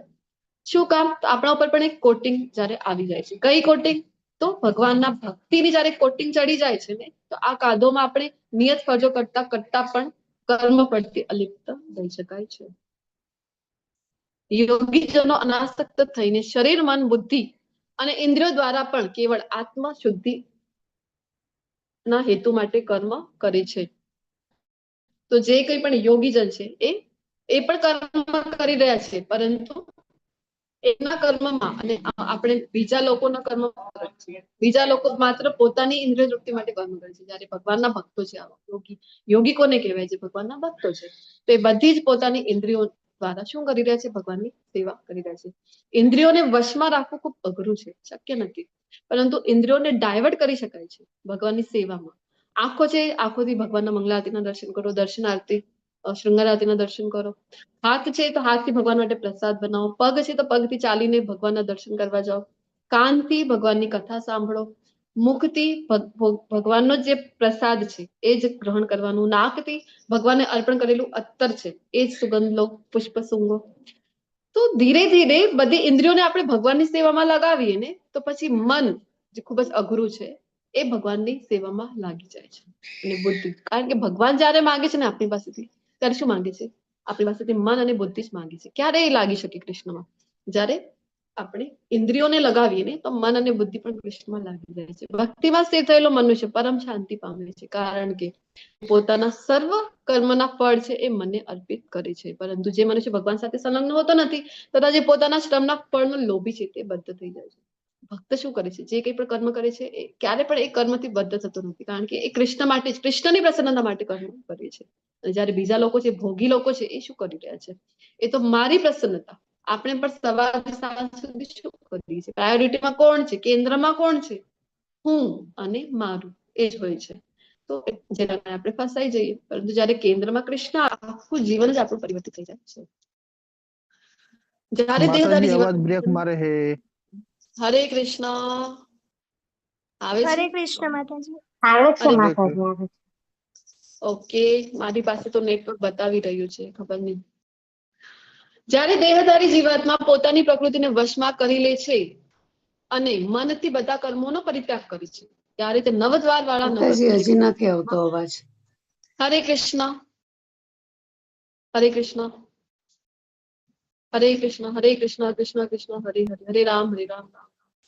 માતાજી ક્યારેક ક્યારેક તમે કોન્સ્ટન્ટ બોલો ને તો થોડુંક બ્રેક થાય છે. તો આગળ વધુ કન્ટિન્યુ રાખવું. હા માતાજી. ઓકે, જ્યારે બ્રેક થશે ત્યારે મને જણાવજો. હા હા. તનથી બધા કર્મો કરવા છે, પરંતુ મનથી કર્મનો પરિત્યાગ. ભગવાન જ્યારે પણ માગે છે અર્જુનની પાસે, ત્યારે શું માંગે છે? મય્યાવેશ્ય મનો યેમાં. તો મન માંગે છે, અને મન અને બુદ્ધિ ક્યાં નિવેશ કરવા માટે કહે છે? મય બુદ્ધિ નિવેશ, તારું મન અને બુદ્ધિ મારામાં નિવેશ કર, મારામાં લગ. તો મન અને બુદ્ધિથી કર્મનો પરિત્યાગ કરવો છે, પરંતુ તનથી કરવું નથી. તનથી તો જે નિયત ફળ છે એ કરાવવું છે. તો નવનગર વાળી નગરી ભૌતિક શરીર. કયા કયા છે નવદ્વાર? બોલો. આ નવદ્વાર, આ નગર ભૌતિક શરીરમાં. હરે કૃષ્ણ, ચલો બોલો ફટાફટ. નવદ્વાર કયા છે આપણા શરીરમાં? 2 આંખો, 1 નાક, 2 કાન, હા, 2 હાથ, નહીં, 1 સોરી, ગુદા, બે આવી રીતે બે નવ આંખ, 2 દ્વાર છે. કાન, 2 હાથ ને પગ તો ના આવે બે એમાં. 2 નાક. હા, નાકના 2 નથુનો છે, આંખો છે, કાન છે 2, મોઢું છે, ગુદા અને ઉપસ્થ. તો આવી રીતે 9 દ્વાર વાળી નગરીમાં આપણે સુખપૂર્વક ભગવાન કહે છે કે રહી શકે છે. પરંતુ જ્યારે કોઈ મનુષ્ય અવિદ્યાને નષ્ટ કરવાના જ્ઞાનથી પ્રબુદ્ધ થાય છે, ત્યારે જેવી રીતે દિવસે સૂર્ય દ્વારા બધું પ્રકાશિત થાય છે, તેવી જ રીતે તેના અજ્ઞાનથી બધું જ પ્રકટ થઈ જાય છે. સૂર્ય આવ્યું છે તો અંધારાને દૂર કરવા માટે કોઈ અલગથી પ્રયત્ન કરવો પડતો નથી. તો એવી રીતે જ્ઞાન જ્યારે આવી જાય છે, તો આ અજ્ઞાન રૂપી જે અંધકાર છે પોતાની મેળે જતું રહે છે. જ્યારે મનુષ્યની બુદ્ધિ, મન, શ્રદ્ધા તથા આશ્રય સર્વતા ભગવાનમાં સ્થિર થઈ જાય છે, ત્યારે તે પૂર્ણ જ્ઞાન દ્વારા સર્વ સંશયોથી વિશુદ્ધ થઈને સીધો મુક્તિ પંથ કરે છે. ભગવાનમાં શું સ્થિર કરવા કહી રહ્યા છે? મન છે, બુદ્ધિ છે, શ્રદ્ધા છે, આશ્રય છે, બધું જ મારું કોણ છે? કૃષ્ણ છે. તો આપણે આ ભક્તિ માર્ગમાં આગળ વધી શકાય છે. विद्या विनय संपन्ने ब्राह्मणे कवि हस्तिनी શુની ચૈવ શપાકે ચ પંડિતા સમદર્શિના. પંડિત કોને કહેવાય એની વ્યાખ્યા આપી રહ્યા છે. કોને કહેવાય? વિનમ્ર સાધુઓ તેમના યથાર્થ જ્ઞાનના પ્રતાપે વિદ્વાન તથા વિનયી બ્રાહ્મણને ગાય, હાથી, કૂતરા તથા ચંદ્રને સમાન દ્રષ્ટિએ જોઈએ છે. ચલો ભગવદ્ ગીતાનું જ્ઞાન લઈ લીધો તો હવે આંધળા બની જાય છે. હાથી જતું હોય તો આમ કહે કે આ તો કૂતરો જઈ રહ્યો છે, અથવા તો કોઈ ચાંડાળ જાય તો આમ કહે કે એના પગે પડીએ, આ તો બ્રાહ્મણ છે. આવી સમાન દ્રષ્ટિની વાત અહીંયા થઈ રહી છે. બોલો. હરે કૃષ્ણ. કેવી રીતે સમજી નહીં. શકાય? હા, તો કેવી રીતે સમજી શકાય?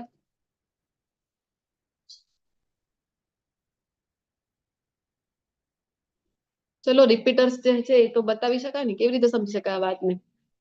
પંડિત સમદર્શીના વાત થઈ રહી છે, સમદૃષ્ટિનો નહીં, કે સમવર્તીનો નથી, સમદર્શીનો, કે જુએ છે સમાન રૂપમાં, વર્તન બધા સાથે સમાન નથી થઈ રહ્યું. કે ચાંડાળ જાય છે તો એના પગ પડવાના, એવું નહીં.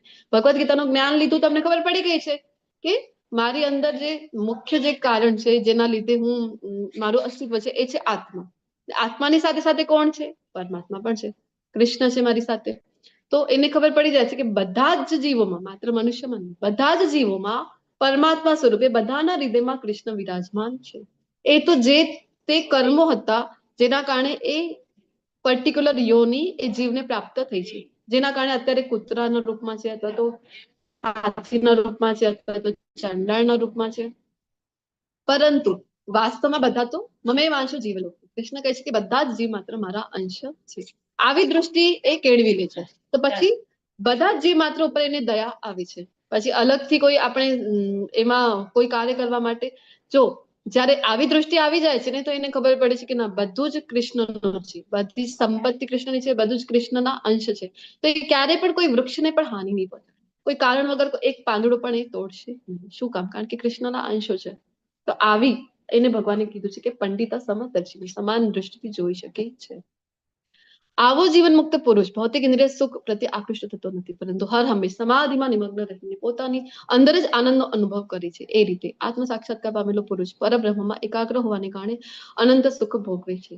અહીંયા ઉદાહરણ આપેલું છે. આવો જે ભક્ત હોય છે કે જે પોતાની અંદર જ એને પરમાત્માના દર્શન થઈ જાય છે. કેવું હોય છે ભગવાનનો ભક્ત? તો હરિદાસ ઠાકોરજીનું અહીંયા ઉદાહરણ આપેલું છે. હરિદાસજી ઠાકોર મુસ્લિમ કુટુંબમાં એમનો જન્મ થયેલો હતો, પરંતુ હરે કૃષ્ણ જપ એ રોજ કરતા હતા. કેટલો જપ કરતા હતા? આપણને કોઈ કે એક માળા આપણે સાથે મળીને કરતા હોય છે તો 8 થી 10 મિનિટ તો મિનિમમ લાગે છે, મેક્સિમમ 8 થી 10. માળા. તો જી, તો એ એક માળા કરતા કરતા આપણા મનમાં થાય ક્યારે 8 મિનિટ થાય, ક્યારે 10 મિનિટ થાય, ક્યારે આ માળા પૂરી થાય, કેટલા બધા કાર્યો ત્યારે જ યાદ આવી જાય. પરંતુ હરિદાસ ઠાકોરજી તો અત્યારે જે જણાવ્યું તે રોજની 192 માળા જપ કરતા. વિચાર કરો તમે. એટલે એમને નામાચાર્યની ઉપાધિ મળી છે. નામાચાર્ય તરીકે રોજ સવારે મંગળા આરતીની પાછળ એમનું પણ જયઘોષ કરવામાં આવે છે. નામાચાર્ય છે હરિદાસ ઠાકુર કી જય. હરિદાસજી ઠાકોર ના જીવનમાં જ્યારે મુસ્લિમ સમાજથી હતા ને હરિકૃષ્ણ મંત્ર કરતા તો એમના સમાજના લોકોએ ખૂબ પ્રયત્ન કર્યા. ભક્તોનું જીવન આમ આપણે જોતા હોય છે ને કે અઘરું હોય છે, તો એમના સમાજના લોકોએ ખૂબ વિરોધ કર્યો કે હરિકૃષ્ણ મંત્ર કેમ કરે છે.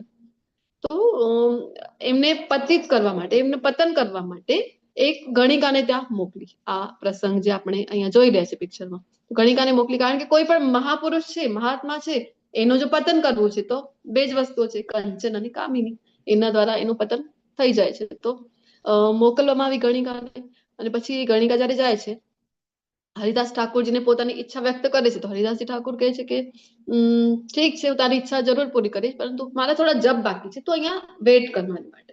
તો એ આંગણામાં, જે કુટિયામાં રહેતા હતા હરિદાસજી ઠાકોર, આંગણામાં તુલસીજી હતા. તુલસીજી પાસે બેસીને સાંભળે છે. હરિદાસજી ઠાકોર જોરથી મંત્ર કરતા હતા અને એ સાંભળતા હોય છે.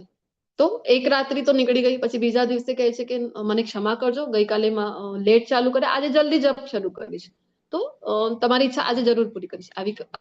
આવી રીતે બીજી રાત્રિ પણ ગઈ, ત્રીજી રાત્રિ પણ આવી રીતે પસાર થાય છે. અને 3 રાત્રિ સુધી ચાલી આ ગણિકા કન્ટિન્યુ સતત ભગવાનના મહાન ભક્ત પાસેથી જયારે હરે કૃષ્ણ મહામંત્ર માત્ર સાંભળે છે, તુલસીજીની પાસે બેસીને, તો એમના જીવનમાં એટલું પરિવર્તન આવી જાય છે. ચોધાર અશ્રુઓથી રડી પડી છે અને ક્ષમા માંગી છે, કહે છે કે મારું તો ઇન્ટેન્શન આવું હતું, તમને પતિત કરવા માટે, પતન તમારું કરવા માટે હું આવી હતી. ત્યારે હરિદાસજી ઠાકોર કહે છે કે તું જયારે પહેલી વાર આવી ને ત્યારે જ મને ખબર પડી ગઈ હતી તારું આવવાનું કારણ, પરંતુ હું તોય અહીંયા રોકાયું. શું કામ? કારણ કે મને તારો ઉદ્ધાર કરવો હતો. ભગવાનના ભક્તો આવા હોય છે, અહેતુકી કૃપા જે વરસાવતા હોય છે. અને પછી એ ગણિકાને એ પોતે કહે છે કે તું હવે આ કુટિયામાં રહે છે અને તું અહીંયા જપ કરજે. પોતે ત્યાંથી જતા રહે છે બીજા ગામ. તો આવી રીતે આ ગણિકાનો ઉદ્ધાર થાય છે. એ પોતે જપ કરતી થઈ જાય છે. એ ગણિકા હવે રોજની 192 માળા જપ કરતી થઈ જાય છે અને એટલી તેજસ્વી બની જાય છે કે બધા એના દર્શન કરવા માટે પછી ત્યાં આવતા હોય છે.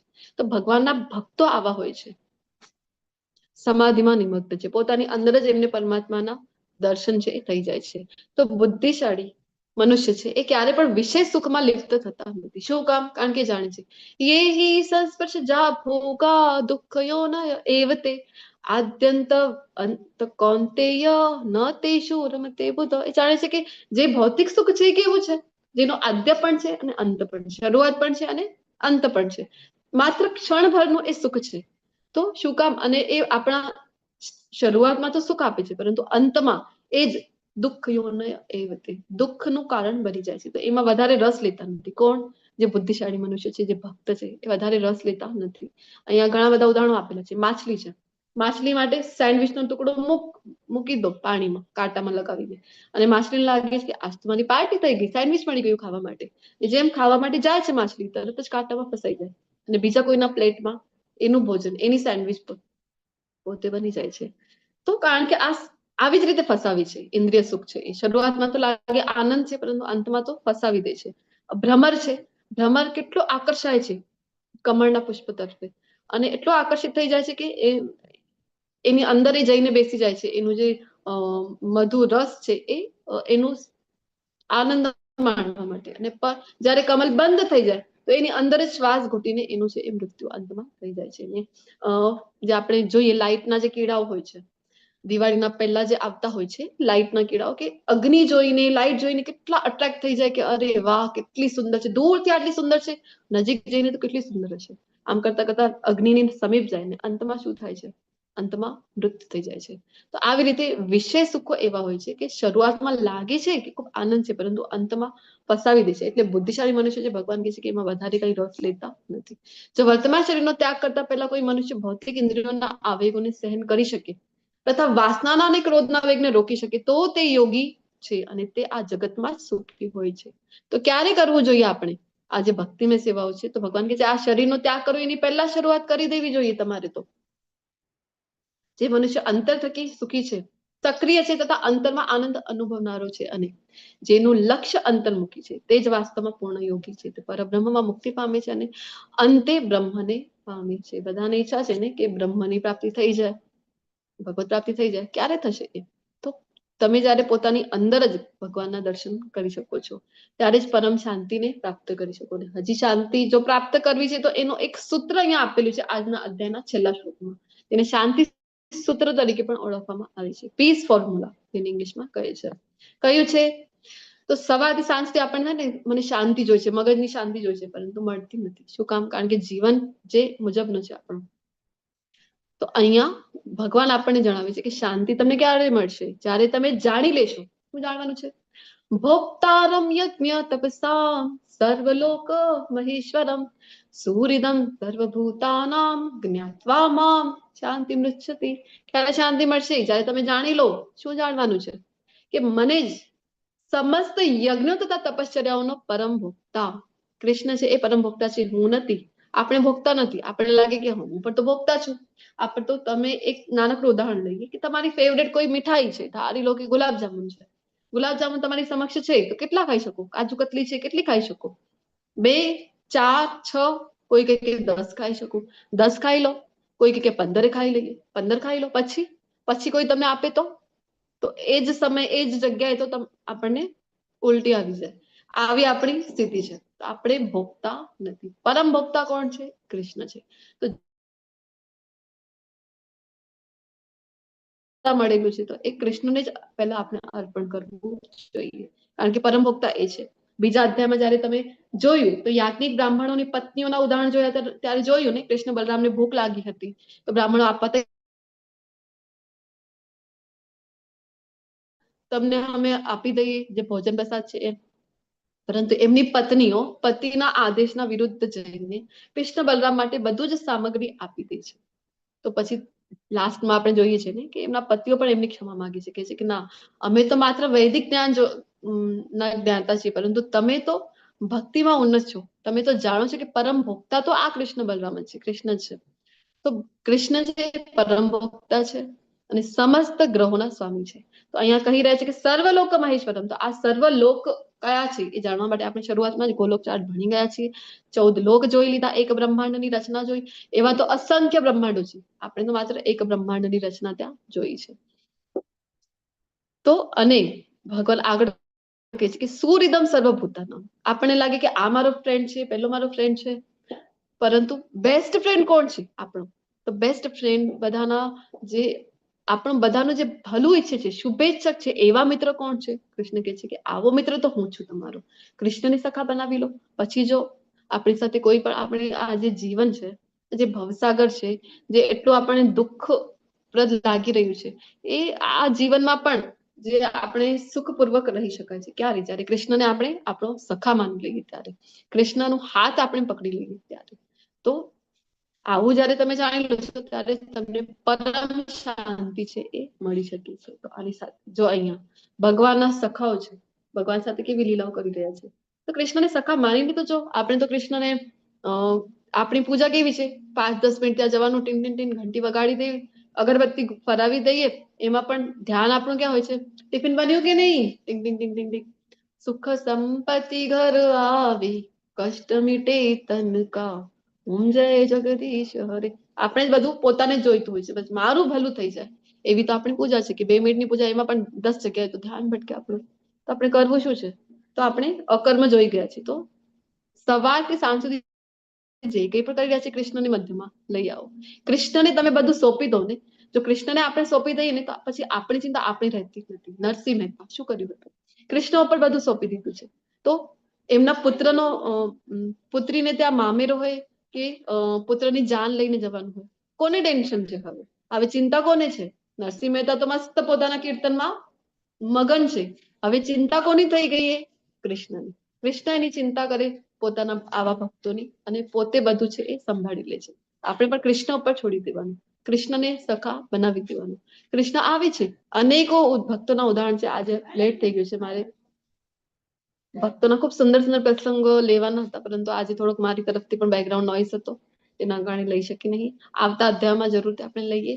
તો ખૂબ ખૂબ ધન્યવાદ, તમે બધા અત્યાર સુધી મારી સાથે બની રહેલા છો. થોડોક લેટ થયું છે, જેના લીધે હું ક્ષમા પ્રાર્થી છું તમારી બધાની, અને ખૂબ ખૂબ આભારી પણ છું કે અત્યાર સુધી મારી સાથે બની રહેલા છો. વાંછા કલ્પતરુભ્યશ્ચ કૃપા સિંધુભ્યૈવ ચ પતિતાનાં પાવનેભ્યો વૈષ્ણવેભ્યો નમો નમઃ. કોટી વૈષ્ણવ વૃંદ કી જય. શિલા પ્રભુપાદ કી જય.